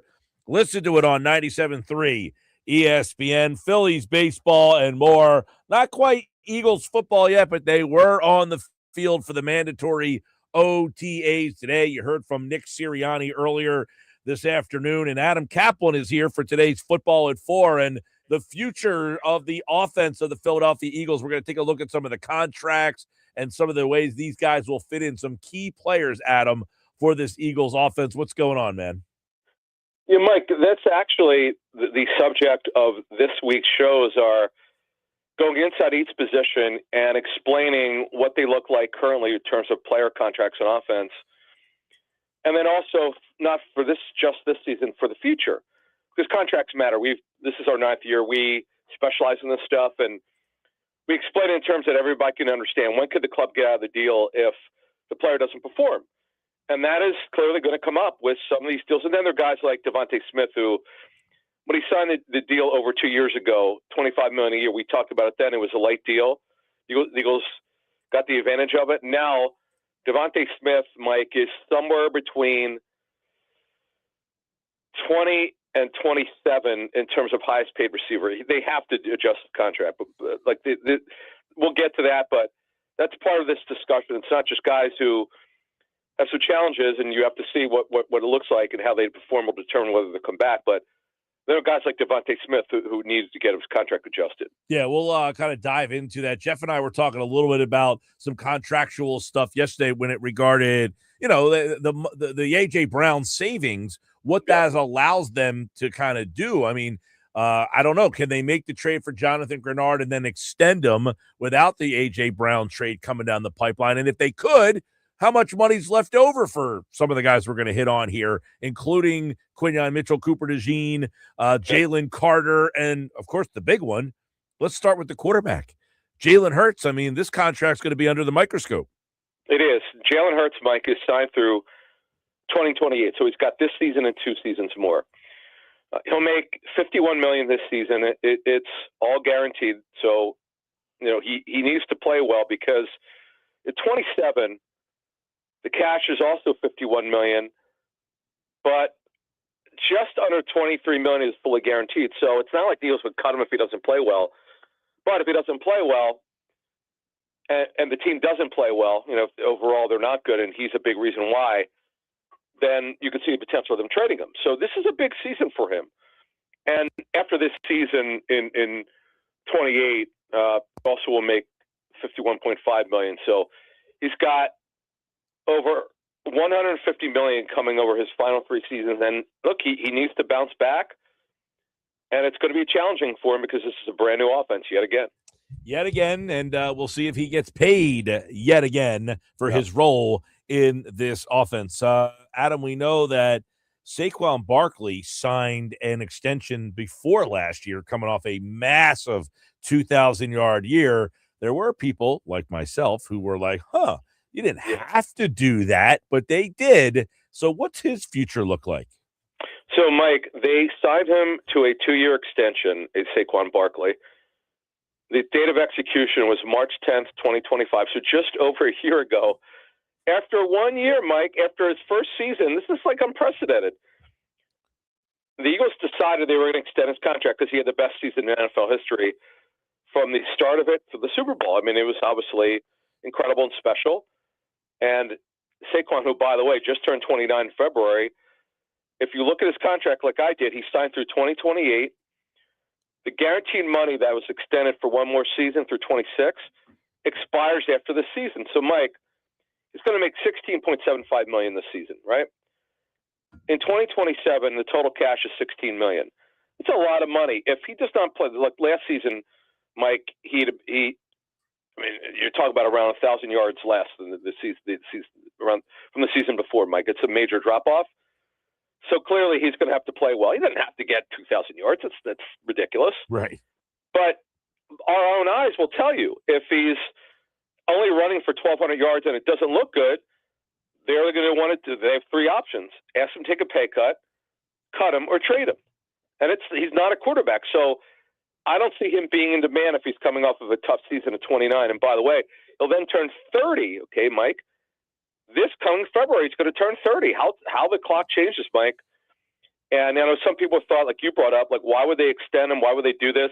They got a little bit of cap relief, but they guaranteed another season, and now that those guarantees are up. So, Mike, on this list, he's got to play well to come back in 27. All right, keep an eye though. Now that's, I think, the first time anybody's really kind of said it so bluntly, is he's got to play well if he wants to come back. Saquon Barkley. All right, you hit on Devontae Smith. He's now the lead wide receiver on this team, and probably an underpaid one, but big season for him. Do they have to do something before the season? Yeah. So, Mike, here's the thing. As we discussed on today's show, a lot of contracts have been either extended at the receiver position or adjusted. Nico Collins, who's really good, he's what we call an X-receiver, and ironically, a similar offense, a West Coast offense that the Texans run, the Eagles are going to run. And he's their quote-unquote number one receiver. Now, he's had a lot of injuries, but he's been a great story of development. He's a good football player, and he was underpaid. And the Texans, what they did, Mike, is they increased his salary this year, fully guaranteed it this year. He had no guarantee money after the season. They increased his pay next year, and they guaranteed it. So when you look at Devontae Smith's deal, right, and we'll get to a couple other guys, other receivers, Devontae Smith, Mike, is signed through 2028. This season, because the way it's structured, there's going to be a massive increase after the season. He's only making $14 million. It's all guaranteed. After the season, in 27, he's going to make $22 million. There's a portion of it that's guaranteed, became guaranteed this season. He had what's called an advance guarantee on his contract, but that's not the problem. The problem, Mike, is he's vastly underpaid. I mean, Jameson Williams, who's a good player, very explosive, but he's been up and down. He got an extension. He's going to make over $26 million. Jackson Smith-Njigba is going to make his highest paid receiver in NFL history by far, over $42 million. Jeff made a good point on today's show, which you could hear on any podcasting platform. If the Eagles don't get ahead of this, because they know they're going to have to do something, the next set of extensions, by the way, Justin Jefferson making over $35 million. The next set, all of them are going to get over $40 million. All the great, by the way, Jamar Chase is making over $40 million. T. Higgins, for goodness sake, Mike, T. Higgins is not even close to as good as Devontae. He's making over $28 million. So, Mike, on your point, they need to, and I expect them to make an adjustment on his contract, at the very least if they don't extend it. One of the things I admire about Howie Roseman and Jeffrey Lurie is they treat their players with respect. And I just can't imagine him playing. Like he's got an agent, Nicole Lynn, has been around a while, who also has Jalen Hurts, by the way, and a lot of prominent players, Quentin Williams and others. She's got quite a roster. Yeah, she does. And she's got some work to do here. She's got to get him more money. That's got to be a priority. Adam Caplan, of course, football at 4. Let's go to two key guys for this season. One, Landon Dickerson, who was a stud during the Super Bowl run. Have injuries clouded his future? Yep. Mike, because of what you just said about the injuries, they cut his pay. He agreed to it. It was a small reduction, but when you look at it, after this season, he's going to make $15.5 million. Next season, the money jumps up to $22 million, which is again what Devontae Smith's going to make. Devontae Smith has no injury history. Now, there's going to be a significant amount of money that becomes fully guaranteed on the third day of March, just over $20 million. For him to get that money and to not at least take a pay cut, he's going to have to play well. He did not have a good season last year because he was hurt. We know that. He's well loved by his teammates, loved by the organization. But being well loved does not mean you get paid. You got to perform, and Landon has just got to perform and stay on the field. We know he's done an unbelievable job playing through injury, but we know about the thoughts of retirement. Those are real. And he's got this season, next season, and 28, and he's got to play well to get that money next season. What about his partner at center, Cam Jurgens, another guy in 2024? I mean, he was drafted the handpicked replacement for Jason Kelce. He played guard, then he moved to center. Obviously, last year he did not play well. We laughed at times that they were better off with Brett Toth playing at center, right. and now Juergens is back. But what's his future look like? All right, so Juergens signed his extension, his 4-year extension, around the draft last year, April 25th, 2025. And they extended his deal, Mike, through 2029. Now, he's going to make just under $13 million this season. It's all guaranteed. Now, next season, Mike, they've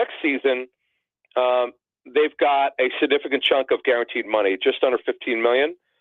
So he's going to be in the roster in 27. But on 28, Mike, he's going to make $17 million. There's a guarantee that vested in a third day of the league year in 2028. So I put it this way with Cam Juergens. He'll be on the team at 27, but if he doesn't play well in 27, then you have to then it's going to be a discussion. Pay cut, release, trade, whatever the case may be. You can't keep paying guys if they can't stay on the field. And Cam has had, as we outlined when he was drafted, he had lower body concerns with injury. He's just a great athlete. He did a great job of playing right guard.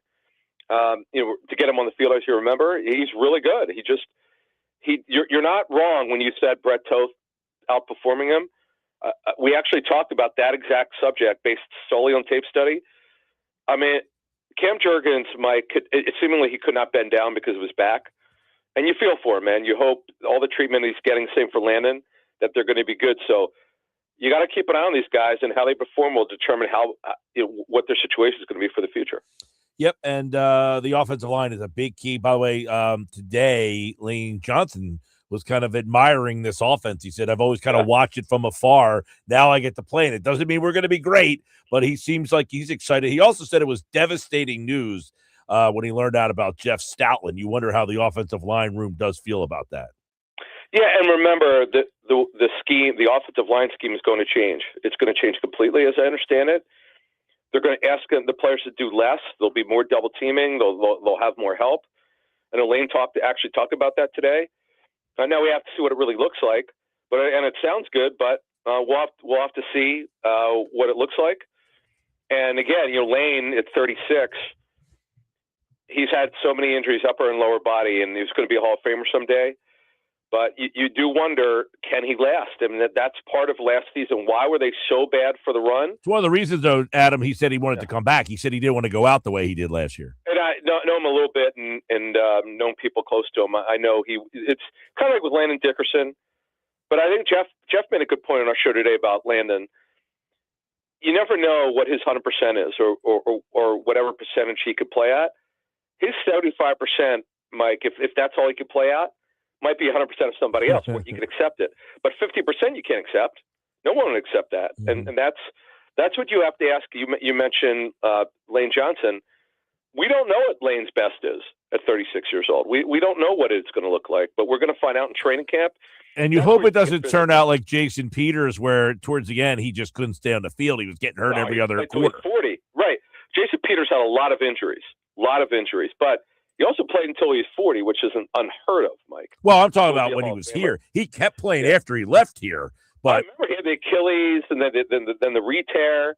That's how we found out about Big V. We never would have found out about Big V, who signed a massive he's retired deal now, but $10 million a year with the Lions. Yeah, big deal to go to the Lions. All right, make sure you check out the latest Inside the Birds podcast. Those are really good ones on all these contracts because the future of the Eagles is starting now, and it started with that A.J. Brown trade that really opened up some cap space and some money for them, saved them about $27 million. Adam Caplan's back on Friday. The Eagles are back on the field today and tomorrow at the Jefferson. What is it called? The Jefferson Health. Yes. Training complex. Complex. It's a mouthful. I can't do it every day. Well, by the way, every time, like you brought it up, you weren't sure. I probably screwed that thing up 15. It's too long for me. Too long. Too much. We've messed it up so many times today. We're just calling it the Jeff. There you go. Hey, just like the link. Yeah. Just like Phillies Stadium. Yep. We got the bank. We got the link. And now the Jeff for Jeffrey Lurie, who probably built that place. All right, Adam. Thanks, buddy. Yeah, thanks. All right. Football at 4 powered by the Inside the Birds podcast. And, of course, it is brought to you each and every day by our friends at the Fanatics Casino Resort. And don't forget the entertainment. Matt Wright, Friday, July 24th and 25th. Get your tickets for that. They're going to sell out. I know that. Joey Diaz, Friday, August 7th. And Sebastian Maniscalco is September 17th through the 20th and 24th through the 27th at Ovation Hall. Ovation Hall is one of my favorite spots in the city to go see something. I was there for Lenny Kravitz, was there for Collective Soul Live, was there for Bush, was there for Soul Asylum, Our Lady Peace.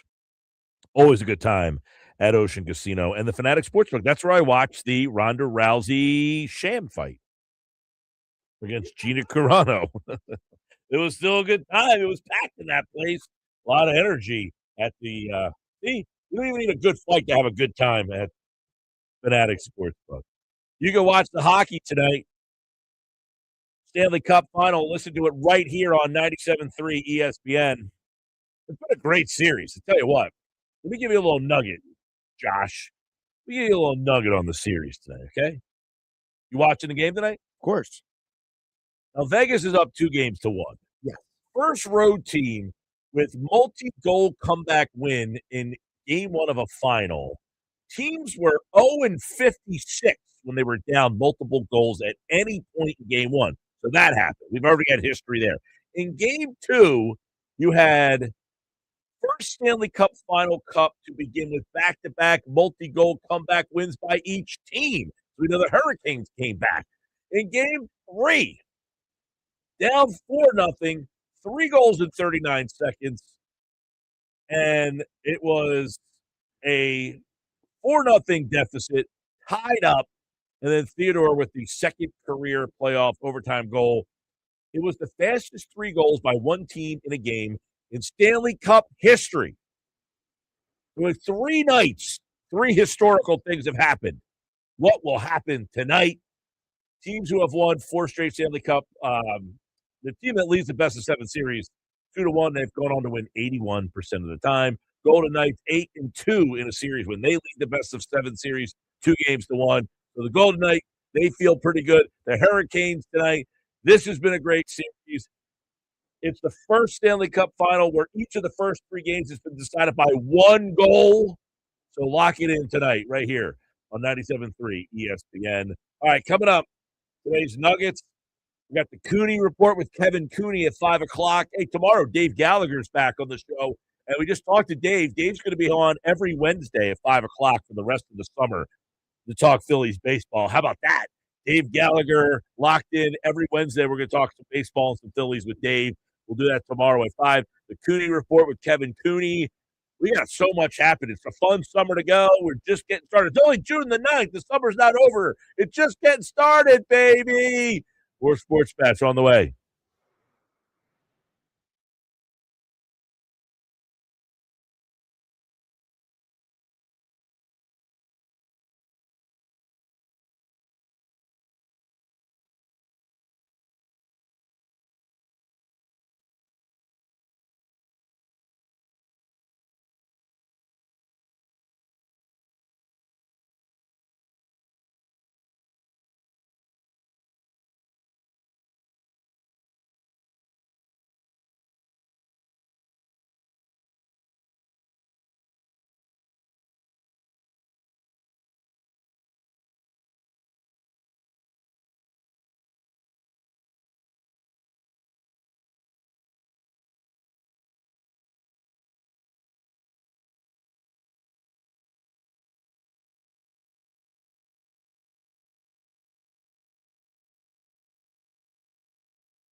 426, time for the Nuggets. Nick Earnshaw's here with his edition of Nick's Nuggets, a daily look at just some crazy sports stuff that we'll debate and get into. Now, sometimes we agree, sometimes we don't. That being said, you never know what kind of nugget you're going to get. I just threw some nuggets for the NHL Stanley Cup Finals tonight. You don't get that from the Nuggets. Historic so far this series has been. Let's bring him in right now and see what nuggets we have today from Nick Earnshaw, our weekend producer for the Locker Room, and of course, right here on Nick's Nuggets. What's up, Nick? Oh, what's going on, Mr. Mike Gill? Yeah, we always get some different type of nuggets. Sometimes we'll throw a pop culture nugget at you. Sometimes we'll throw a goofy story at you. Sometimes we'll talk about the hot topic of the day because I got to get it off my chest, something like that. A little take, a little debate. I mean, it's what we do here. Let me just tell you something. Now, we went about this series in the NBA back and forth, and I was talking about the Knicks. Last night I was watching the game. Felt myself rooting for the Spurs. Ah, did you? Did you? As the game is in the guts of the game, as Mark Zumoff would say, the guts of the game, I did feel myself pulling more Spurs than Knicks, and I'm wondering what came over me that made me go, I'm pulling for the Spurs here. And then I saw the fans' unruly behavior. I mean, they're just kicking the crap out of people for no reason because you're walking down the street with a piece of clothing on, which is appalling. Well, you know what? Since you started with that, I will maneuver my nuggets to this is nugget number one, and that's the New York Knicks fans of last night. That was what I've been talking about. The unruliness of the fans. 21 people taken into custody last night. I mean, they're just beating up Spurs fans for no reason. In Philadelphia, have we been tough? Yes. And all you'll hear is, oh, they threw snowballs at Santa Claus 50 years ago. They were beating up Spurs fans for wearing a Spurs jersey for no reason. Nothing. So could you imagine if they blow this series? Could you imagine? They're complaining about the no watch parties, all this type of stuff with the president being there, this whole thing. They lose the game last night, and they're not going to get watch parties back because they don't know how to behave. They're beating up Spurs fans for no reason. I mean, this fan base, this is another reason I'm not rooting for the Knicks. I want to see them fail. I want to see them lose. But nobody should be getting hurt because you lost and you're still up a game in the series. I mean, give me a break. Yeah, that scene last night was pretty disgusting. Now, I'm not going to sit here and absolve like Sixer fans or Philly fans don't do stupid things. But that was pretty bad. Every fan base does. Every fan base does. Oh, listen, this fan base is the worst or that the worst. Yeah. I've been to fans all over the place. Fans are just idiots to begin with, right? You get people usually a little bit too much liquid courage, and that's just a bad mix for putting. But the amount of people who are outside the arena for these games is outrageous. I mean, I got to give the Knicks fans credit for that. They are packing these every viewing party everywhere. Yep. But when I saw those videos, now listen, I don't look at videos from TV and judge on everything because you never know where it happened, how it started, where they edited it, all that stuff. That being said, to just simply start messing with somebody because they're wearing the jersey of a different team, you should be able to have a friendly, hey, playful thing. Yeah. Not beating the crap out of the guy because he happened to have a Spurs jersey on is preposterous. Yeah, like, you know, a nice banter is fine, okay? Going back with whatever, but beating the guy up. I mean, that was a bad look for Knicks fans last night. I mean, that was a really bad look. And the whole thing, I mean, last night, and then you had like the Knicks flopping the entire game, by the way. Getting into the game part. The fan thing, yes, there's some bad fans in every fan base. We get it. They are not the entirety of the fan base. But you should be able to have a good back and forth, et cetera, et cetera. Now, back to the game portion. I thought the Knicks were over the top in some of their flopping yesterday. I thought Mike Brown was way off base in his post game regarding some of the officiating. I thought the officiating could have been a little bit better, but overall, I mean, they were flopping all over the place last night. Mike, I think that's why you were pulling towards the Spurs a little bit. I don't know. I mean, listen, the game, I did see a lot of holding on to Wemby, getting the arms locked there. But yeah, it was kind of a messy game. I don't know. I just felt like late in the game when there were some big shots to be. Now that game, it was funny because there was like 9 seconds left, and Anunoby hits that 3 in the corner. You're like, oh my God, it cut the lead to 2. And then they foul, I guess it was Castle.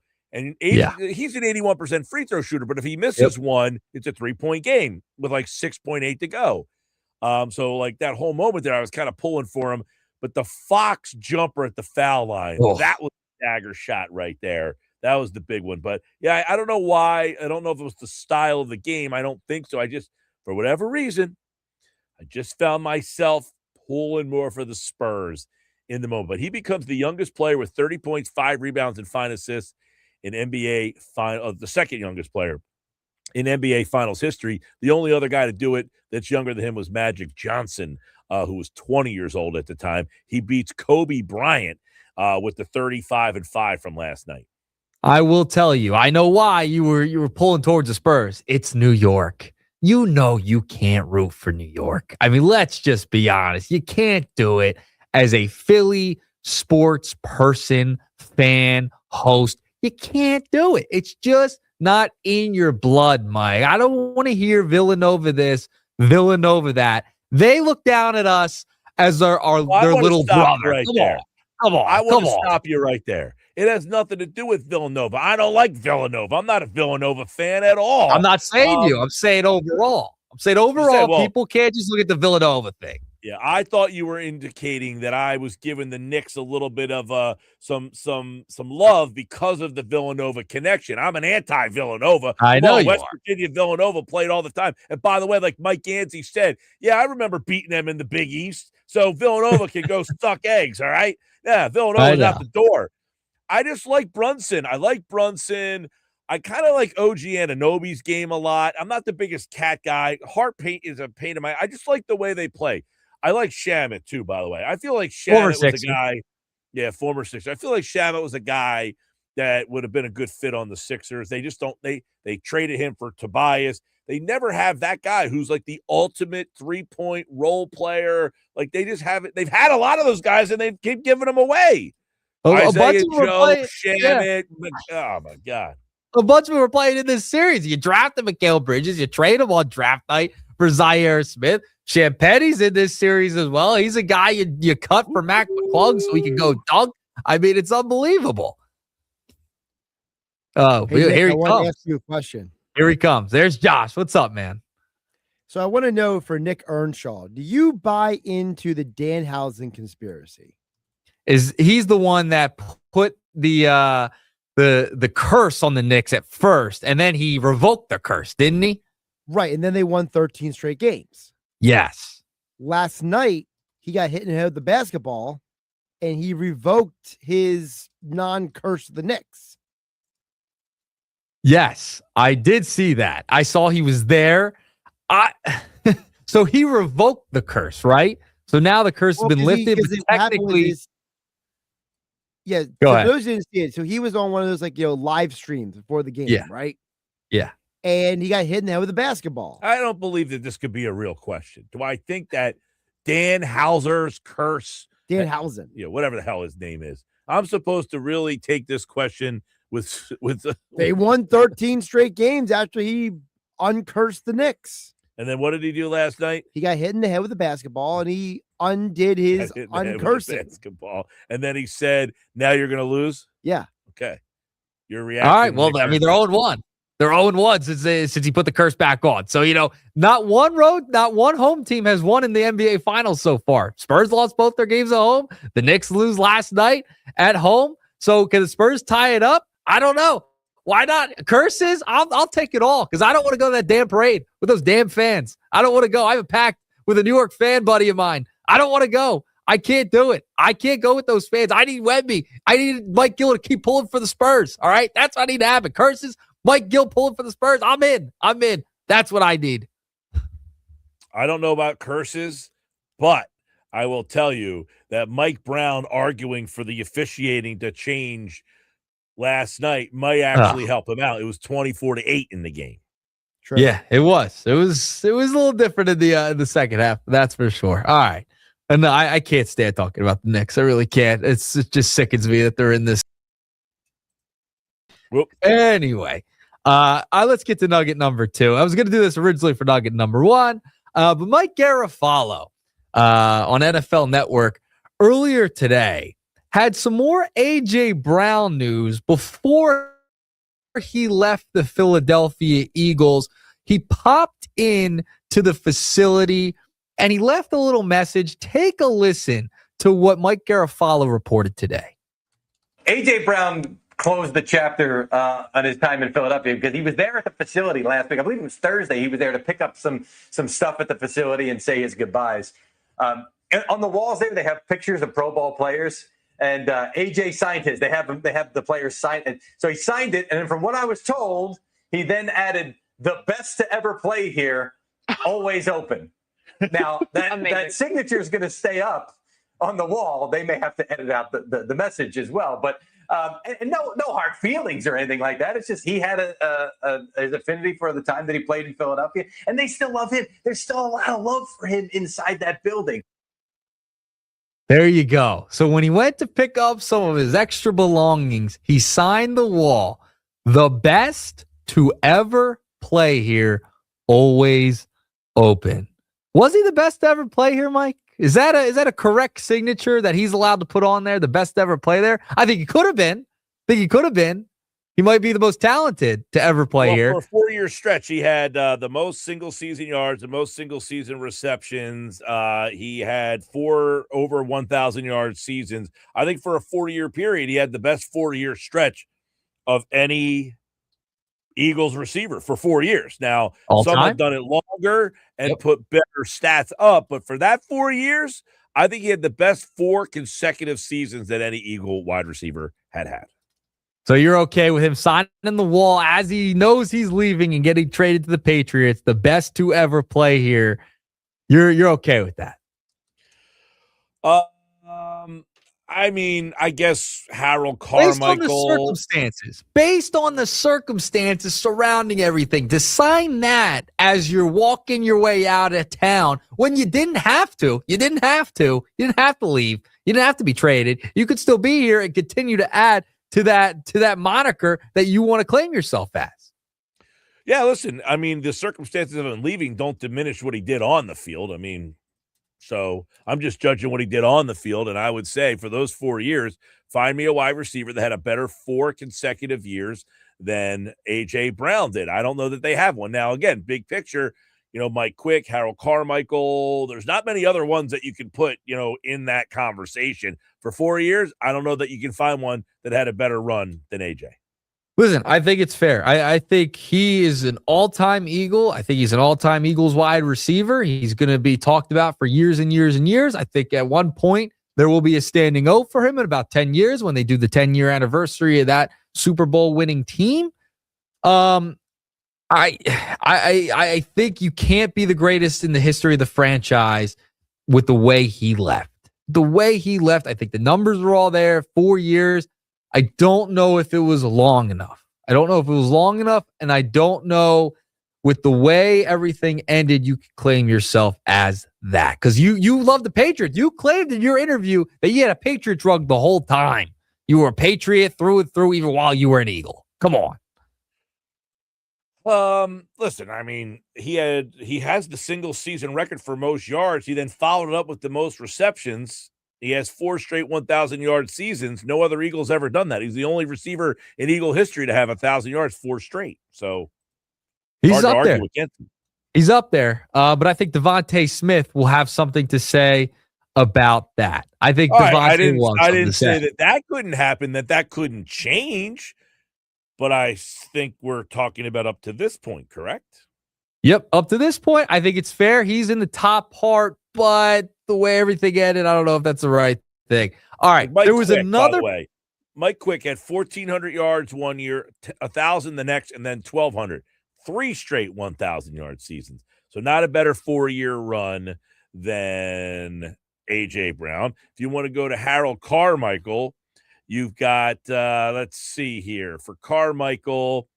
I just want to make sure I didn't misspook. No, he had only 3 1,000-yard seasons, and they weren't consecutive.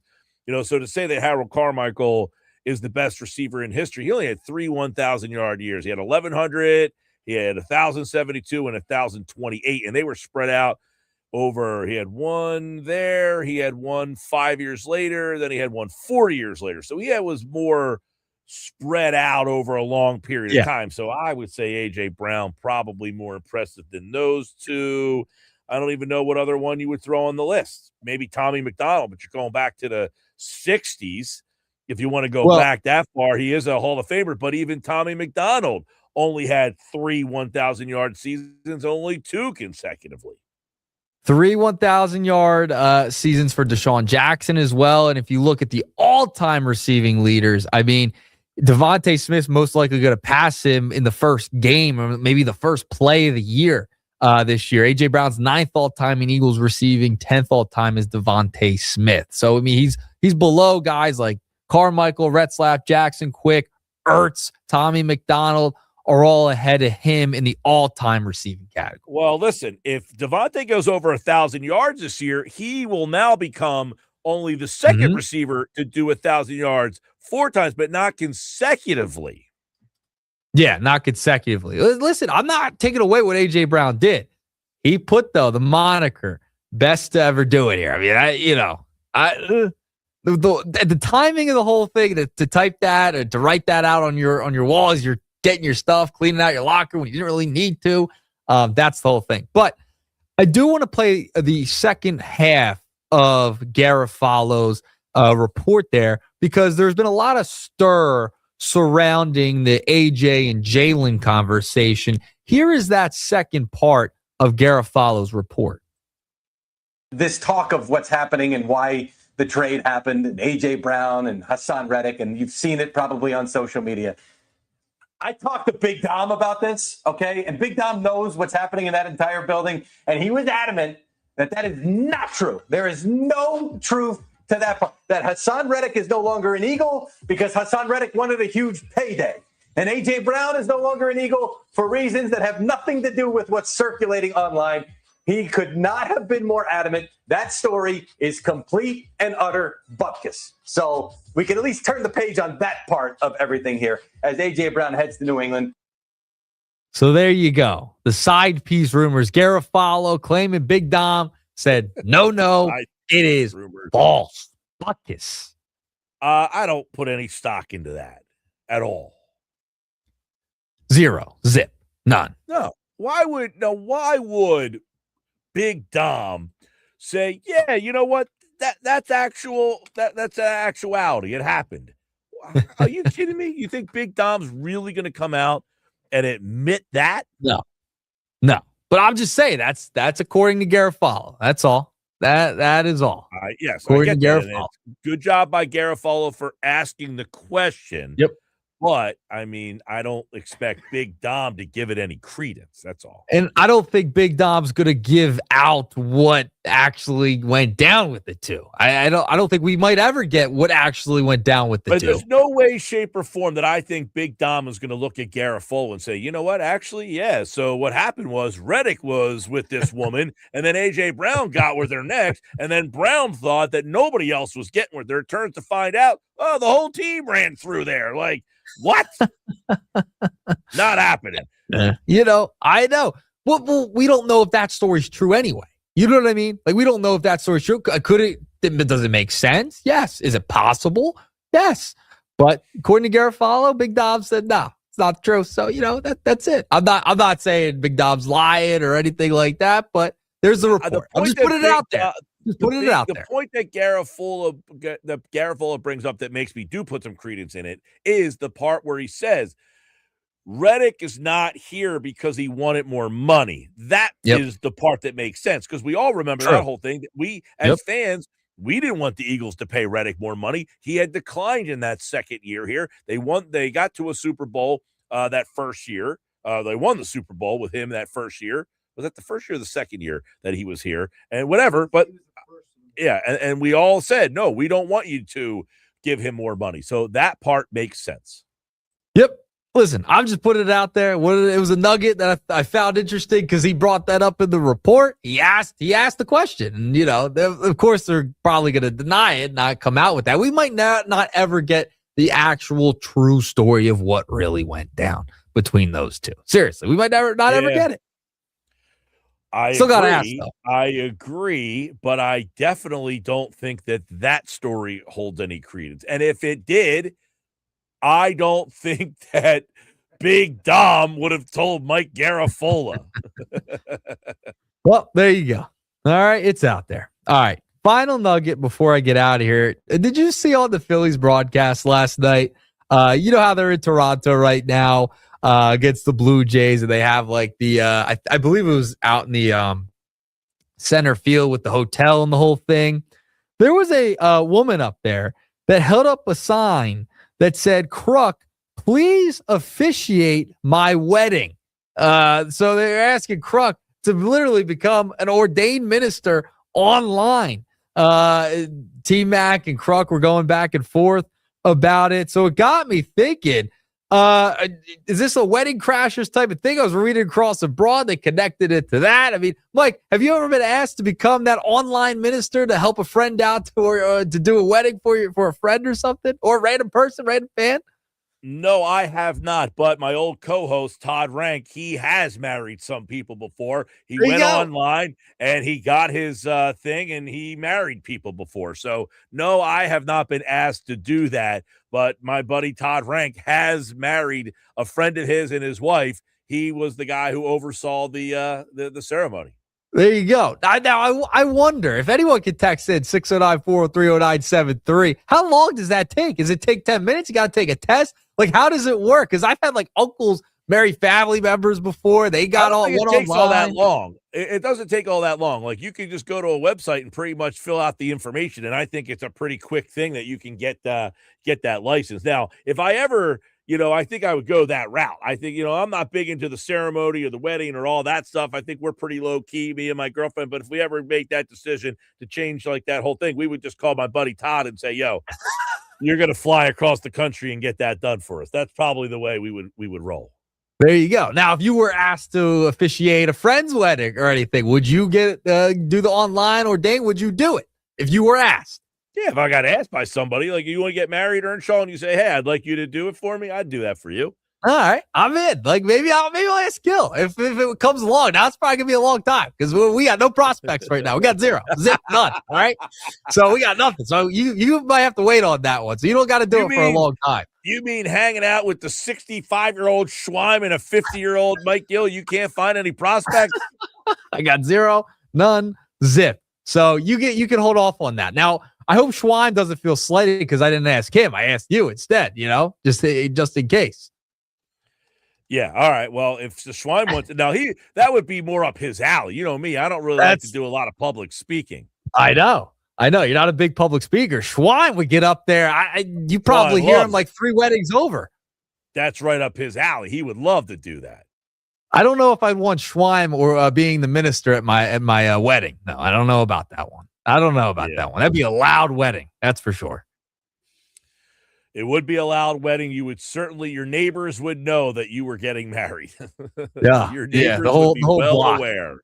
You have that wedding in the backyard, the entire block. You might get a phone call for the police showing up or something for a noise complaint because he's so loud.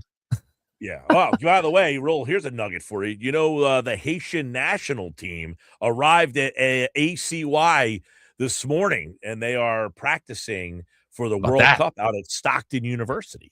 There you go. ACY. No longer Spirit there. Spirit no longer there. It looks like I'm looking at the airplane here. It looks like they flew in from Miami on Breeze Air, the new airline out there at ACY. It looks like they flew them in from, I guess they flew from Haiti to Miami and then from Miami to ACY on Breeze Air.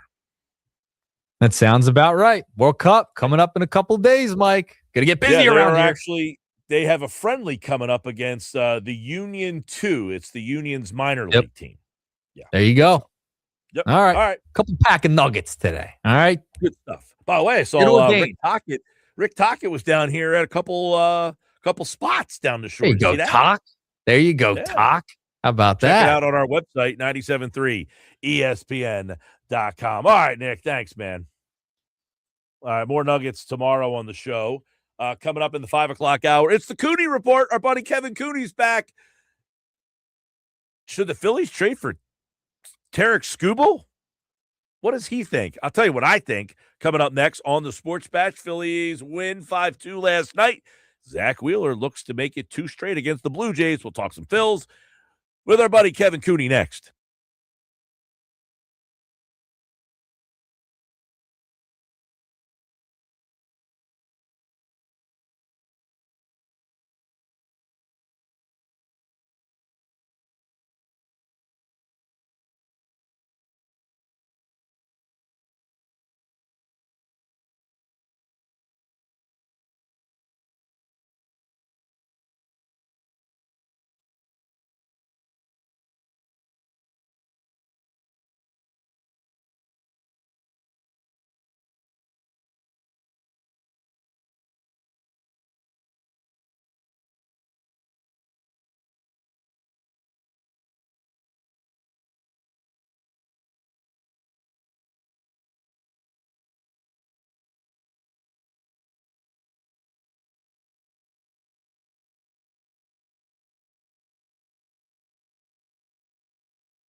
All right, 5 o'clock live on the Sports Bash here on a Tuesday.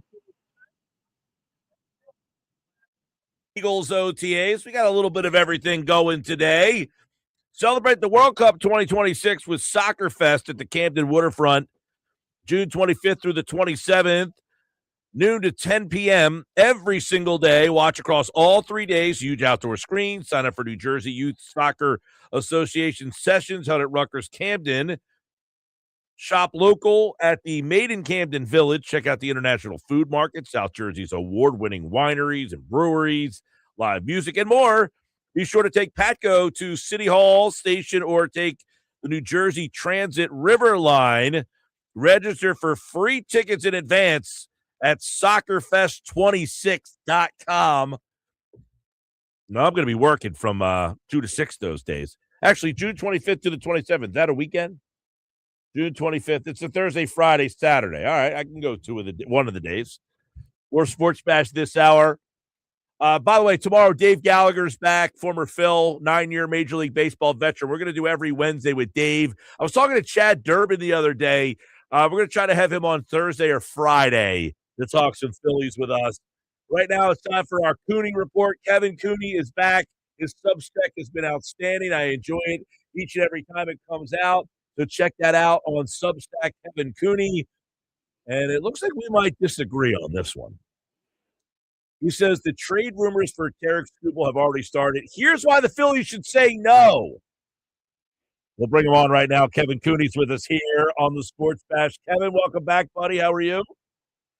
I'm good. I always, by the way, love hearing the kickball stuff for the World Cup. You know, I'm real fired up about that. I'm not a soccer guy. I get it, but I have been to a Union game in my career here. Well, that's one more than I. It was a good time, actually. It was a good time. I got to say, I've heard it, but in the summer I'm baseball, and that's kind of where I'm at. So, I don't know. That's one of the problems. I don't know what the schedule is. I think they're changing the schedule coming up for next year. They're going to the fall-winter model. I love the Chester waterfront. Looks like a great place. I'm not sure how great it is in December and January, with the cold wind whipping off the river, but we'll see. So, yeah, well, I very interested in this Substack you have. You say totally skewed. You are out on a Skubal trade. I'm sure you like the player, but what is some of your apprehension here for making this type of deal? Well, let's start. Yeah, I love the player. And perfect world, I will want the Phillies to be interested in him. But it kind of here's where I'm going with this, Mike. One, the basic of they've spent a lot of money on their starting rotation already. Between Jesus Luzardo and Aaron Nola, and you got Zach Wheeler, and you got Chris Sanchez as a bargain. And to be honest, they have limited assets in the minor leagues. I think that those assets, if you are making any move at the trade deadline, those assets have to be used to add a right-handed bat to this lineup. Somebody with power, somebody who could protect both Schwarber and Harper in it. I don't buy that the Adolis Garcia renaissance is going to continue here. Brandon Marsh has been fine, but he's a lefty. I mean, they need a right-handed bat if they're going to make a run at this thing. I don't think they need another starting pitcher who is going to just, I get everybody has talked about the idea that their starting pitching depth is very weak and all that. I totally understand that. But you've already committed at this point to do it. With the group you have, if you have Luzardo, if you have Sanchez, Wheeler, Luzardo in a playoff series, you should be fine in your starting pitching. Go get the bat. Go get the bat. Well, okay, so I would agree with you. They need a bat. I would ask the question, though, Kevin, is it more realistic that they can get the bat, or is this Skubal thing actually more realistic? And then I say, listen, I got Sanchez in game 1. I got Wheeler in game 2. Let's say they split those 2 games, and it's now 1-1. Do I feel better going with Jesus Luzardo, who is up, down, all around? Or do I feel better turning that ball over to Tarek Skubal? And if I win that game, and even if Luzardo loses and we're back to 2-2, I got Sanchez and you don't. Well, but okay, and this is where I kind of go back with this. I mean, and you and I may disagree. Like, I looked at, and I actually listed this in the Substack. Look at the game 3 starters right now. That you would, if you look at the rotations of the 8 likely National League playoff contenders. Okay, is Luzardo better than Bryce Elder? Yeah, he is. Is Luzardo better than the Brewers' Kyle Harrison? Yeah.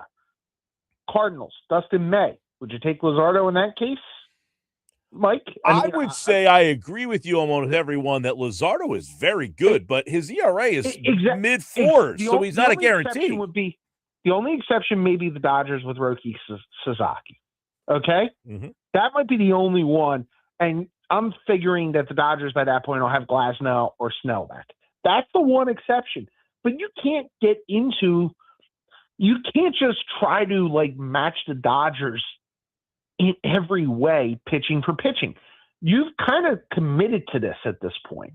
When you sign Luzardo in the offseason, I just don't need to go get – I would prefer them just use their assets, and it's limited assets, on a bat. Yeah. Christian Walker. Okay, so that's where I'm at. Okay, so you mentioned Walker. We'll get into that in a second. The one thing for me is Luzardo. I would say, listen, I like Luzardo. I think he's been very good. The problem is he's so inconsistent. I don't know what I'm getting for him. So I would much rather, if I'm the Phillies, almost say, look, last year against the Dodgers, my starting pitchers really shut them down. I mean, it wasn't Ohtani and Betts and Freeman that really beat me. It was Kike Hernandez and Tommy Edmonds of the world. They're big guys. Betts had a couple big hits. Right. But they generally came against in the 6th or 7th inning against David Robertson or Ryan Kirkering. I want to limit David Robertson. I know he's not here anymore, but I want to limit those guys. How do I do that? I put these 3 guys and say, hey, Dodgers, beat these 3 guys. Good luck. And I'm not sure they can. I get what you're saying. It's an interesting philosophy, but the reason they've lost in the playoffs has been the offense has struggled. The offense has totally imploded. And I think that's where I go back to the fact of I'd rather go try the bat. I just rather would go get the bat as opposed to right now constantly feeling like, okay, I got to go match pitching, strength for strength and pitcher for pitcher. No, they need a bat. And if it doesn't work that way, then I've tried this method. But they've really never gotten that bat at the deadline, that impact bat that could make a influence on a series. Christian Walker could be that guy. Mike Trout would be that guy. Well, I want to let's start with Walker real fast because you said he could be that guy. Do we think that realistically Bryce Harper wants to move to the outfield? That would be the challenge with the Walker one, would it not be? Yeah, it would, but I think at this point, with all due respect, Bryce, you want to have a better shot at winning a ring, you're going to right field. Especially in you've been around Walker. I mean, you've been around Harper. Do you have any indication that he would be happy with that? I'll do that. I mean, I know he said it, but I mean, he's also said he doesn't care where he hits, and we know that's BS. I think he actually would. Okay. I think while he enjoys playing first base, I think that if he felt that this was the thing standing between them and winning a World Series, he would do it. Because it's the one blemish on his resume, Mike. Mm-hmm. It's the one thing that when people like me go to vote for the Hall of Fame at some point, Bryce Harper was great, 2-time MVP, defining moment in the playoffs in 22. Yeah, but he didn't have that. He didn't have that ring, and it does matter. It turns like Freddie Freeman. Let me ask you then this question, Mike. Let me add this: if Freddie Freeman doesn't have the last 2 Octobers, is Freddie Freeman guaranteed to be he had one in Atlanta? Is he guaranteed to make the Hall of Fame? Probably not. But Freddie Freeman's a little different than Harper, don't you think? Harper was a number 1 pick. He was the guy. He was the Sports Illustrated. I know nobody knows what Sports Illustrated even means anymore, but he's got a little bit more oomph behind him than, say, Freddie Freeman. No? He does, but sometimes the guys with that oomph, I'll give you a hockey example. Eric Lindros. Mm-hmm. Okay? Eric Lindros had that oomph, had that same kind of thing. Are there people who sometimes shrug their shoulders and say, yeah, Eric Lindros was a bit of a disappointment, and he won an MVP. I would agree. He was a bit of a disappointment, and he had major trouble. By the way, Bryce Harper currently 377 career home runs. Freddie Freeman currently 377 career home runs. I mean, they are both on the same plane as big leaguers right now. Now, I think Freeman, he has 17 years with 377 home runs, and Bryce Harper has 15 years, so a couple extra years there. But those two guys are pretty interesting. But I would ask the question about Walker. Do you think that adding Christian Walker makes as big of an impact in a playoff series as having Skubal pitch a game or two? I think it adds depth to the lineup, and that's the main thing with this team that I am really concerned about. I am concerned about the fact that this lineup, when you get beyond the top three, and you have Marsh, it's the right-handed bats in this lineup. Look, and I'll say this: who among the right-handed bats in this lineup do you feel comfortable with? And that includes Trey Turner. I am not real comfortable with Trey Turner right now. I think Trey Turner is in such a slump. I think he's been a huge disappointment from the minute he signed. And I know he won the batting title last year with like the lowest batting title winning average in the National League since like the 50s. Okay. Do I think that they have enough right-handed bats? No. This is just something they need. Yeah. And Christian Walker may be the best legitimate right-handed bat out there. Oh, I agree. By the way, I'm not downplaying the right-handed bat. We're talking with Kevin Cooney. Check out his Substack, the Cooney Report. He has a great article up right now about Tarik Skubal, who I said last week I would certainly make the move for, because right now I don't know that the right-handed bat's out there. Now, you mentioned Trout, so let's get into him a little bit. Is this the year? We've heard his name for 5 years. Is this the year that is a potential reality? Oh, if it's not this year, when is it ever going to be? I mean, at this point, would it be just, him retiring as an Angel at this point? I mean, you would think it's one or the other. Still got a ways to go on that deal. I know, but I mean, at this point, is there going to be any more interest? The only thing that would help him is if he actually got through a full season without going on the injured list after what's going on the last couple of years. Is it possible that Trout would be out there? Yeah, but he's also, and God knows, you probably know better than I do, Mike. He's not really shown interest in moving.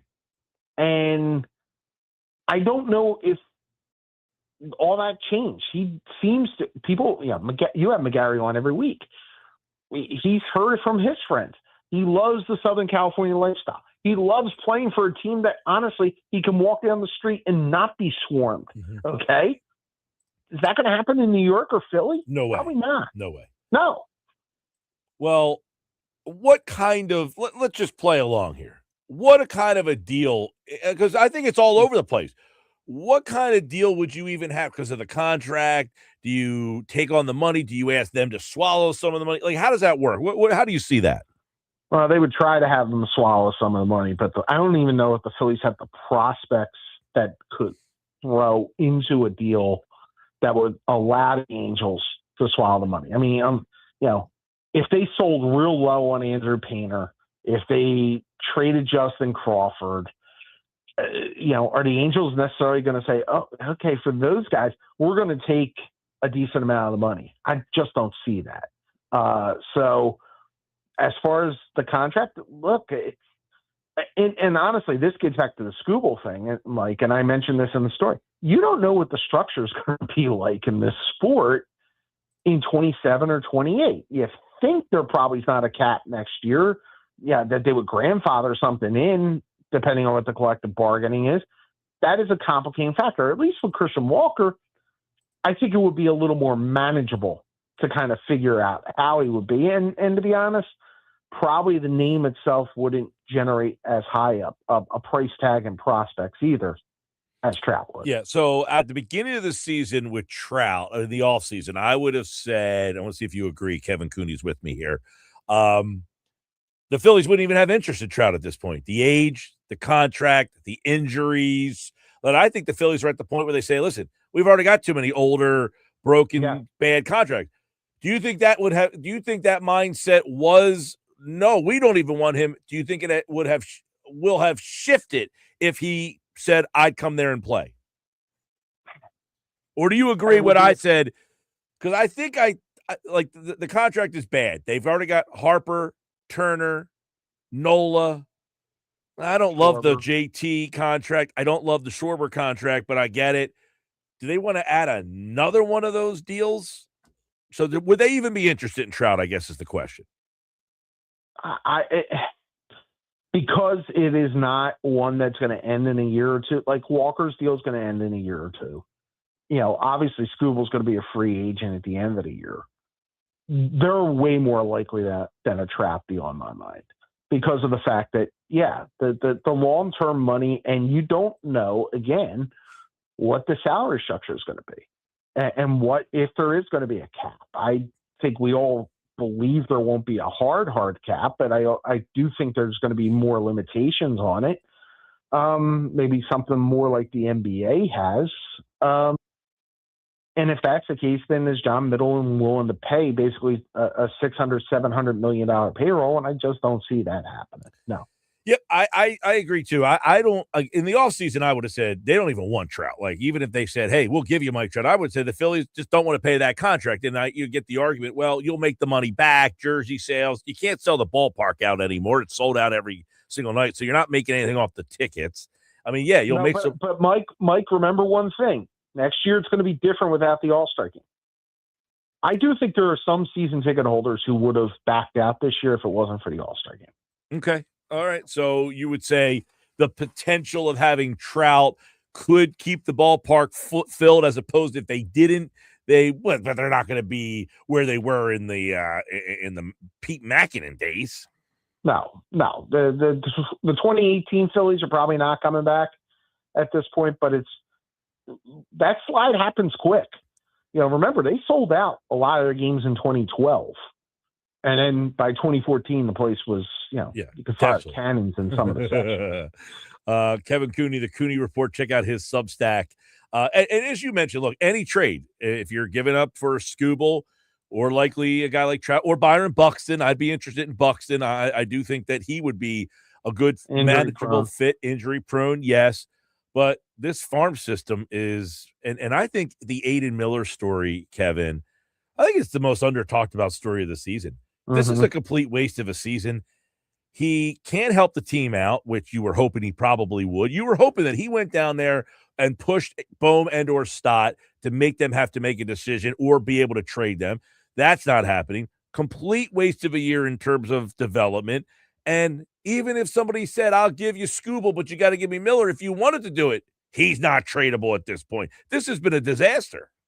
It's been a disaster. And also the fact that they weren't exactly forthcoming with this at all, being back to spring training. It was, he'll be fine. Couple days, couple weeks, all that. And then suddenly it just kind of fell apart. Who in their farm system is extremely tradable right now? Like Dante Nori, maybe, but Miller's value's down. If you throw the talent on Painter and Crawford, already you have the risk of you're going to watch them go away and actually get better for somebody else when you put all this time in on both of them. The assets they have are so limited, and this is why some of the moves they've made in previous off seasons have backfired in so many different ways. The Castellanos move and the Max Keplers and all that. They were supposed to be the bridge to this era when your farm system was supposed to get better. Well, it never did. And those guys were huge busts too. You know what the irony is here, Kevin? You have yearned for a right-handed bat for so long. You now probably could use a left-handed bat to platoon with Garcia. Yeah, and you don't have You don't have one. Max Kepler's available, right? No, actually, he just signed with Arizona. Yeah, and he's ineligible for the postseason too. That's true. That's true. Not that I would actually want him in the postseason, but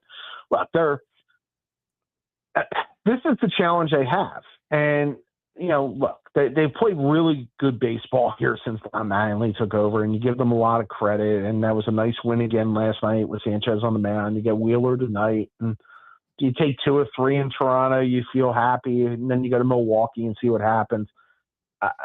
All well and good. The wait me when you get to October phase, which is what this team is in right now, to a lot of its fan base, is dangerous, because I think they've lost a lot of momentum that they built in that run in 22. Kevin Cooney, Substack. Everybody check that out. Let's take a look at a couple other things that you are opining on over there, which you have gone to the Knick game last night, if I gave you the opportunity. Not if you gave me $1 million. I mean, seriously, I love that building. And you've been there. I love the Garden. I've only been there once, actually. What was that? I've only been there once. It was, when I went, was when the Super Bowl was in Jersey that year, and we did Radio Row in New York City. We went to a game that night. It's the only time I've ever been there, and it was just a quick, we were there in and out. I did go to a full game, but I would love to have gone during the glory years of the Big East tournament. Well, and I was at the Big East tournament. I was there at the last year of the Big East tournament as the old Big East tournament, and then the new one when it came in, when Nova started to make the runs. Look, I love the Garden. I think there's no better place to watch a basketball game. The sight lines are incredible in that building. There's no way, with the security detail that was there last night, with how crazy New York is at this point about the Knicks, I would have been caught anywhere near that. And I brought up the story in the Substack. I was at opening day at Nationals Park in 2010 when Barack Obama was there. And Obama was in a box. The press box in Nats Park is up at the roof, but they use the elevators to get up and down. We had a 45-minute line to get in the building that day as well. Like, I can only imagine what it was like in Midtown Manhattan, as opposed to what Nats Park is, which is a little bit away from the main business district at that time for Washington. It just had to be a nightmare trying to get in and out of that building. That whole area looks like it's unbelievable. The fans have been, crazed for that team to win a championship. What you think of Gansey's presser? Didn't say a lot, obviously. Yeah. He said a lot. Yeah. Be a fountain, he's quoting John Brazier. Be a fountain, not a drain.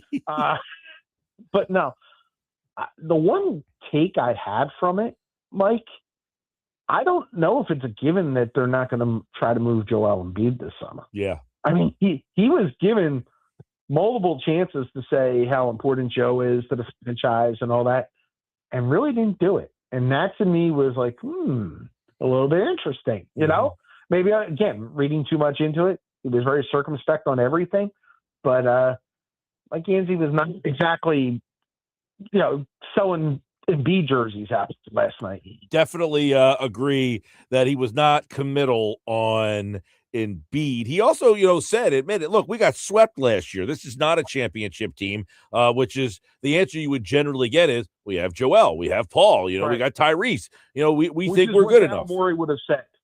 Let's be honest. That would have been Daryl Morey's whole thing. We were close. The team got to the finals. Mm-hmm. That's not, the team we lost to got to the finals and dominated everybody. That's not what Gansey was. Or to be honest, Bob Myers was the same way. I thought that was actually really refreshing. All right, check out the Substack, Kevin Cooney, the Cooney Report. It's a lot of fun, a good read. Goes right to your email. It is a reader-supported publication. All you got to do is give him your email. He'll send it right to you. And I had a fun time reading that this morning. And I said, I disagree with this. I got to get my guy back on for another Cooney Report here on the show. Kevin Cooney, appreciate you as always, man. Thanks, Mike. Appreciate it. Kevin will be back here on the show. We'll talk to Kevin right here on the Sports Bash Live on 97.3 ESPN. Another thing he said in the Substack is the NBA Finals have been great, but the Stanley Cup Finals have been actually better. And that is tonight right here on 97.3 ESPN, 7:30 it all starts.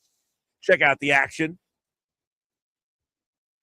I want to tell you about the World Cup, though, because that's coming to Camden Soccer Fest at the Camden Waterfront. And we are talking about it before Kevin jumped on. June 25th through the 27th, Thursday, Friday, Saturday, noon to 10. 3 days, huge outdoor screens. If you can't buy a ticket to get into the link, how about Soccer Fest? Breweries, wineries, live music, food from international markets. It's an award-winning spot, and you can get there on the Paco or NJ Transit River Line. Register for free tickets in advance. If you're a soccer fan who said, I can't pay for those tickets, but you want to be with other soccer fans, check out soccerfest26.com. All right, I'm Mike Gill. This is the Sports Bash Live on 97.3 ESPN. Some of the stuff that Kevin Cooney said, we'll break it all down because he did mention a name that we really haven't talked a lot about before. That's next. This is the Sports Bash.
Hours brought to you by Boxing Insider Promotions. This Friday is the day, Mike. It's finally approaching. The biggest heavyweight showdown in South Jersey boxing history is this Saturday, Tropicana Showroom in Atlantic City. Undefeated heavyweights Bruce Selden Jr. from Abscammy High School, Josh Popper from Holy Spirit High School. They will finally go head-to-head inside Tropicana Showroom in Atlantic City. Tickets are on sale now at Ticketmaster.com for the stacked fight card that also includes Julio Sanchez III from Pleasantville, as well as Damian Tenorello from Berlin, New Jersey. Again, Ticketmaster.com. You do not want to miss out on the biggest boxing event of the summer in Atlantic City, Tropicana Showroom, this Saturday, June 13th, presented by Boxing Insider Promotions. What'd you think of Cooney? Any takeaways? The Christian Walker stuff I think is kind of interesting. I just, he's a right-handed bat, 252, 16 homers. Could hit probably fourth. What am I giving up to get him? Do I really think Bryce Harper wants to go to the outfield? Probably not, though. That's my problem with that. Yeah, I think the biggest problem is that ever since Harper moved to first base, you just have never found an adequate person to put in the outfield at this point. You've been with duct tape and bubble gum and doing your best trying to make it work, but you haven't had a legitimate solution. And I don't know, is Garcia really going to be able to do what he's doing right now the rest of the year? Well, and also, though, the one problem is you're taking Garcia out of the outfield. Now you're putting Trout in the outfield. Not Trout. You're putting Harper in the outfield, and he's not a great outfielder. I mean, he hasn't played the outfield in like 2 years now, and he was just an average outfielder to begin with. So now you're putting him back in the outfield, so your defense is not as good. Garcia, and I think they would sacrifice the defense to get a right-handed bat. I just don't think that Christian Walker pushes my pile all that much. Yeah, I don't think Christian Walker pushes anybody's pile. I think that if you're going to get a mid-level player or a above average player or someone who is considered good but not next level, you could probably get someone for cheaper than you have to get Walker for. I think what you just said about Walker, how much do you have to give up for him, is a huge part of the conversation. What else stood out? Anything? I like Kevin. He's fun. I love having conversations back and forth with him. The Skubal thing. I think I maybe even made him think about trading for Skubal as the conversation went on a little bit, but he was like basically saying you don't need the pitching. And quite frankly, one of his points I think is the big one is they don't have a lot of prospects that are all that appealing. Right. They really only have one, and he doesn't look very good right now. That's Andrew Painter. Well, you got Painter, you got Crawford, and you've got Miller. Well, I'm not including Mooks. I mean, he's like, guy's having back surgery. I mean, for goodness sake. I mean, we don't even know what's going to happen with his future. Painter was the guy we were all thought was going to be the dude, and he has struggled this year. And I think that his struggles have probably hurt his market value. Painter's interesting because he's a top, quote unquote, supposed to be a top of the rotation pitchers. Do other teams now back off and say, you know what, we don't want to take a shot with him? I don't know how to read those type of things where you have the kid, he's supposed to be a top prospect, he comes up, he doesn't pitch well right away. Does another team say, well, then we don't want him? Or do they think they can take him because they're done with the guy that they have? I don't know what to make of that. It was like Abel last year. He got to pitch a couple times, then he pitched well, then he didn't pitch well, and you were like, well, did him pitching well? Because Abel had been all over the place in the minor leagues. He'd been terrible. Right.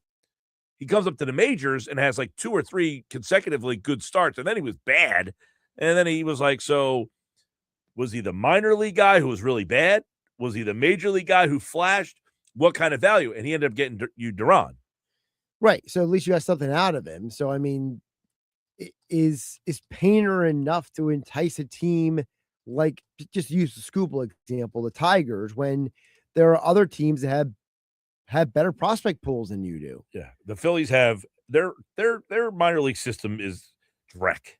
It is widely considered one of the worst systems in baseball, bottom 20 in baseball. They have Miller, who's hurt, Painter, who's been struggling, and Crawford, who has not really done all that stuff, all that much since he's been up here. now you're dropping off to the next level of prospects. Gabriel Rincones is not a prospect. He is a whatever. When you start to get to that level, Dante Nori is a guy that I like a lot. I think Dante Nori will be a very good major league player. But after those guys, you're going even deeper down into like, Arun Escobar, who's probably not close to being ready to play. Gage Wood is one guy. I just don't think the Phillies have a lot of stuff that they can offer teams.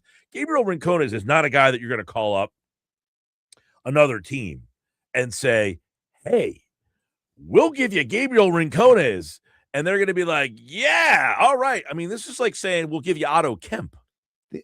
He's 25 years old, and he's still playing AAA baseball. And he's not even I think he just is up to AAA. He's been hurt. Yeah, he's 25 years old. He's still playing AAA baseball, and he's never been in the majors. That's not a guy that people get all that excited about. It's like saying, I'll give you Otto Kemp. This guy just happens to be left-handed versus Otto Kemp, who's right-handed. They don't have any value. The only two guys in their system I think have any value, and I'm just basing it on like your MLB pipelines, your Keith Laws, the Athletic, and those kind of guys. It's Wood, you mentioned Gage Wood, and Arun Escobar. I feel like those are the only two guys that have like real value. I know that guys like Jeff Kerr have talked about Alex McFarland in the past. McFarland's a guy that probably could open a conversation. Right. But I don't know if he's getting a Skubal. No, he's not the top end of the conversation. I think that a guy like McFarland could maybe get you a conversation with somebody lesser. Is that maybe Christian Walker? Maybe Christian Walker, right? Maybe is McFarland the kind of guy that gets you the Christian Walker conversation? But then the problem is Christian Walker worth it to the Phillies to give up Alex McFarland? That's an interesting question. Do you have enough future excitement? Now, Alex McFarland is another guy who's 25 years old. So again, I go back to the Rincones. But it was injuries. He had Tommy John. One of the problems is he has missed some time. Right. That's delayed him a little bit. He has been really good this year, not so good in his previous. But he is now 2 years removed from a major surgery, and usually that's what makes it tricky, though, because he's performing well and Painter is not. After right, but is Painter not performing well because he's at the big league level? He's a tricky one because real quick, so Jeff Kerr he covers a lot of Reading and Lehigh games. So he goes to Reading a lot and knows McFarland pretty well and talks to him. Right. And he's pretty mystified as to why they're not moving him up. And it's almost like they want him to dominate at Reading so that it ups. He has said that on Phillies Fastball. So that he continues to dominate there and it ups his trade value. I mean, he's right now, his ERA is 0.42 and his whip is 1.05. He has 30 strikeouts in 21 innings. I mean, so he's dominating that level. Right. But he is 25 years old. He shouldn't be at AA anymore. That's why it's weird that they're not doing anything with him. I just look at McFarland, and I just see a guy that could get you something worth your time, but I just don't know if it's Christian Walker.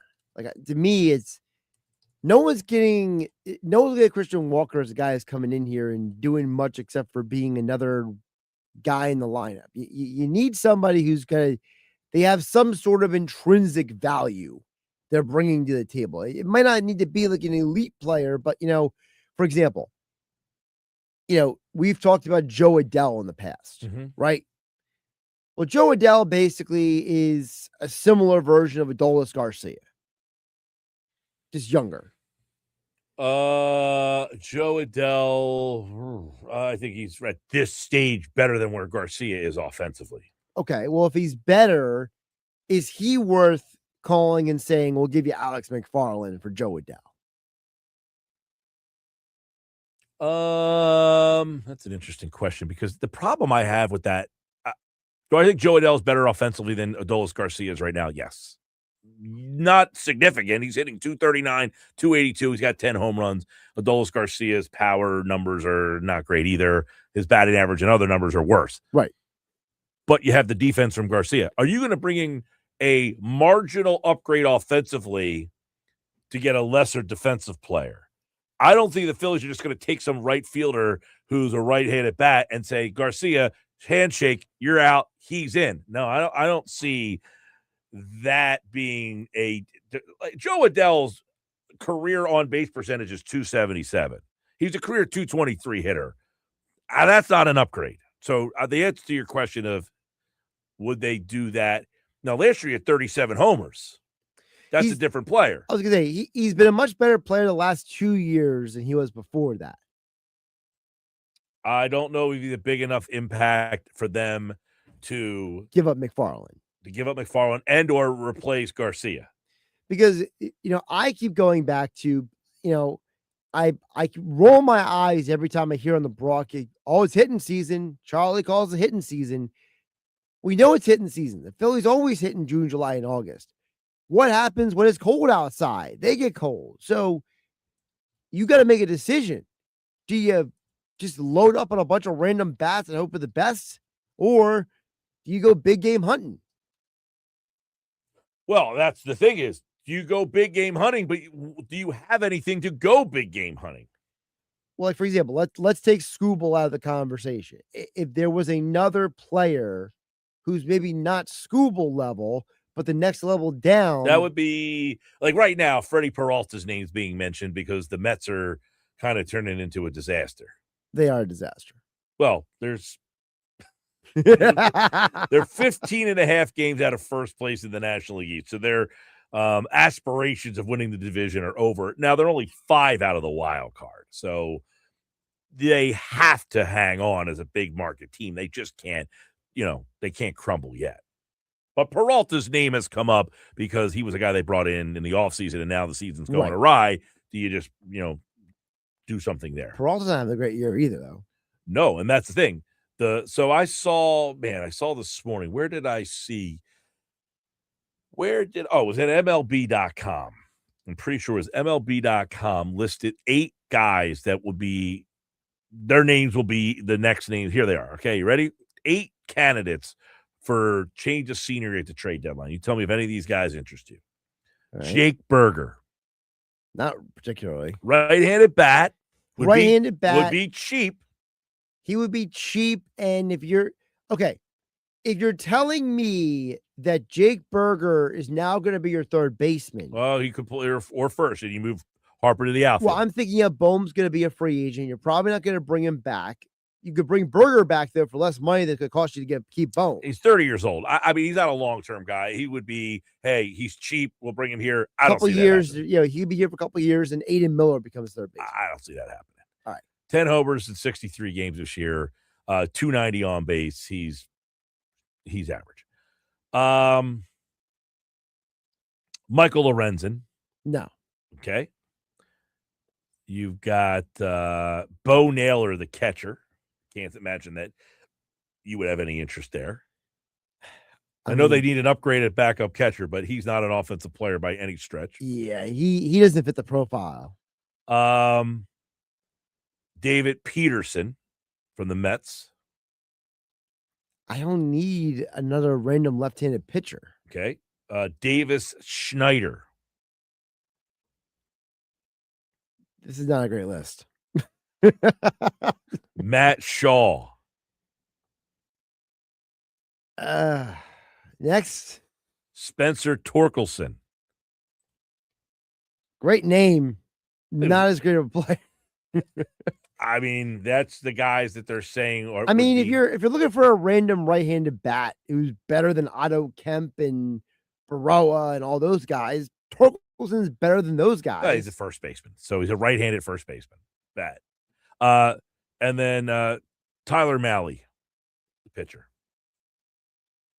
I mean, I think Mahle would be better than. He's got an ERA of 6.04 with a 1-7 record. So don't say he's better than anybody. Yeah. So I was thinking about his history, maybe not more. Getting some trade. I mean, that's a horrible list. That's what they're up against. I mean, there's only one name on that whole list that I had any interest in.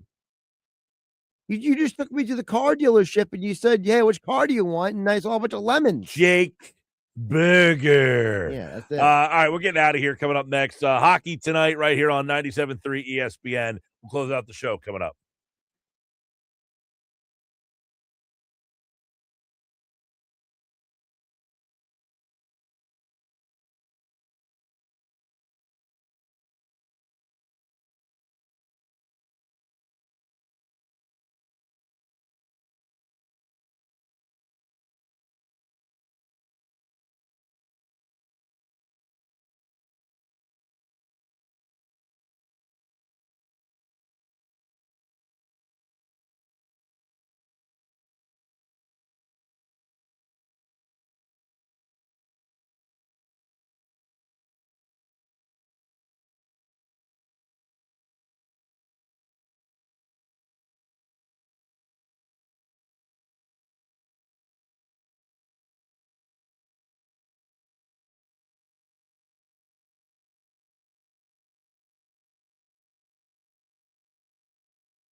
All right, getting ready to get out of here on this Tuesday night. We got the Game 4 tonight, Stanley Cup. You can only hear it on 97.3 ESPN. Make sure you are tuned in if you're driving around tonight. It is Vegas and Carolina.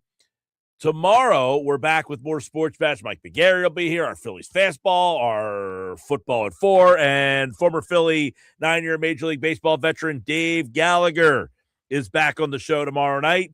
And, of course, you guys out there, don't forget, you can watch the Sports Bash live every single day on the 97.3 ESPN YouTube channel. Just go to youtube.com, search 973 ESPN, and hit the subscribe button. And when we go live every day, watch the show on your phone, tablet, or laptop. All right, we will talk to you tomorrow. Coming up next, it is the best of the Sports Bash. Have a great one, everybody. We'll talk to you.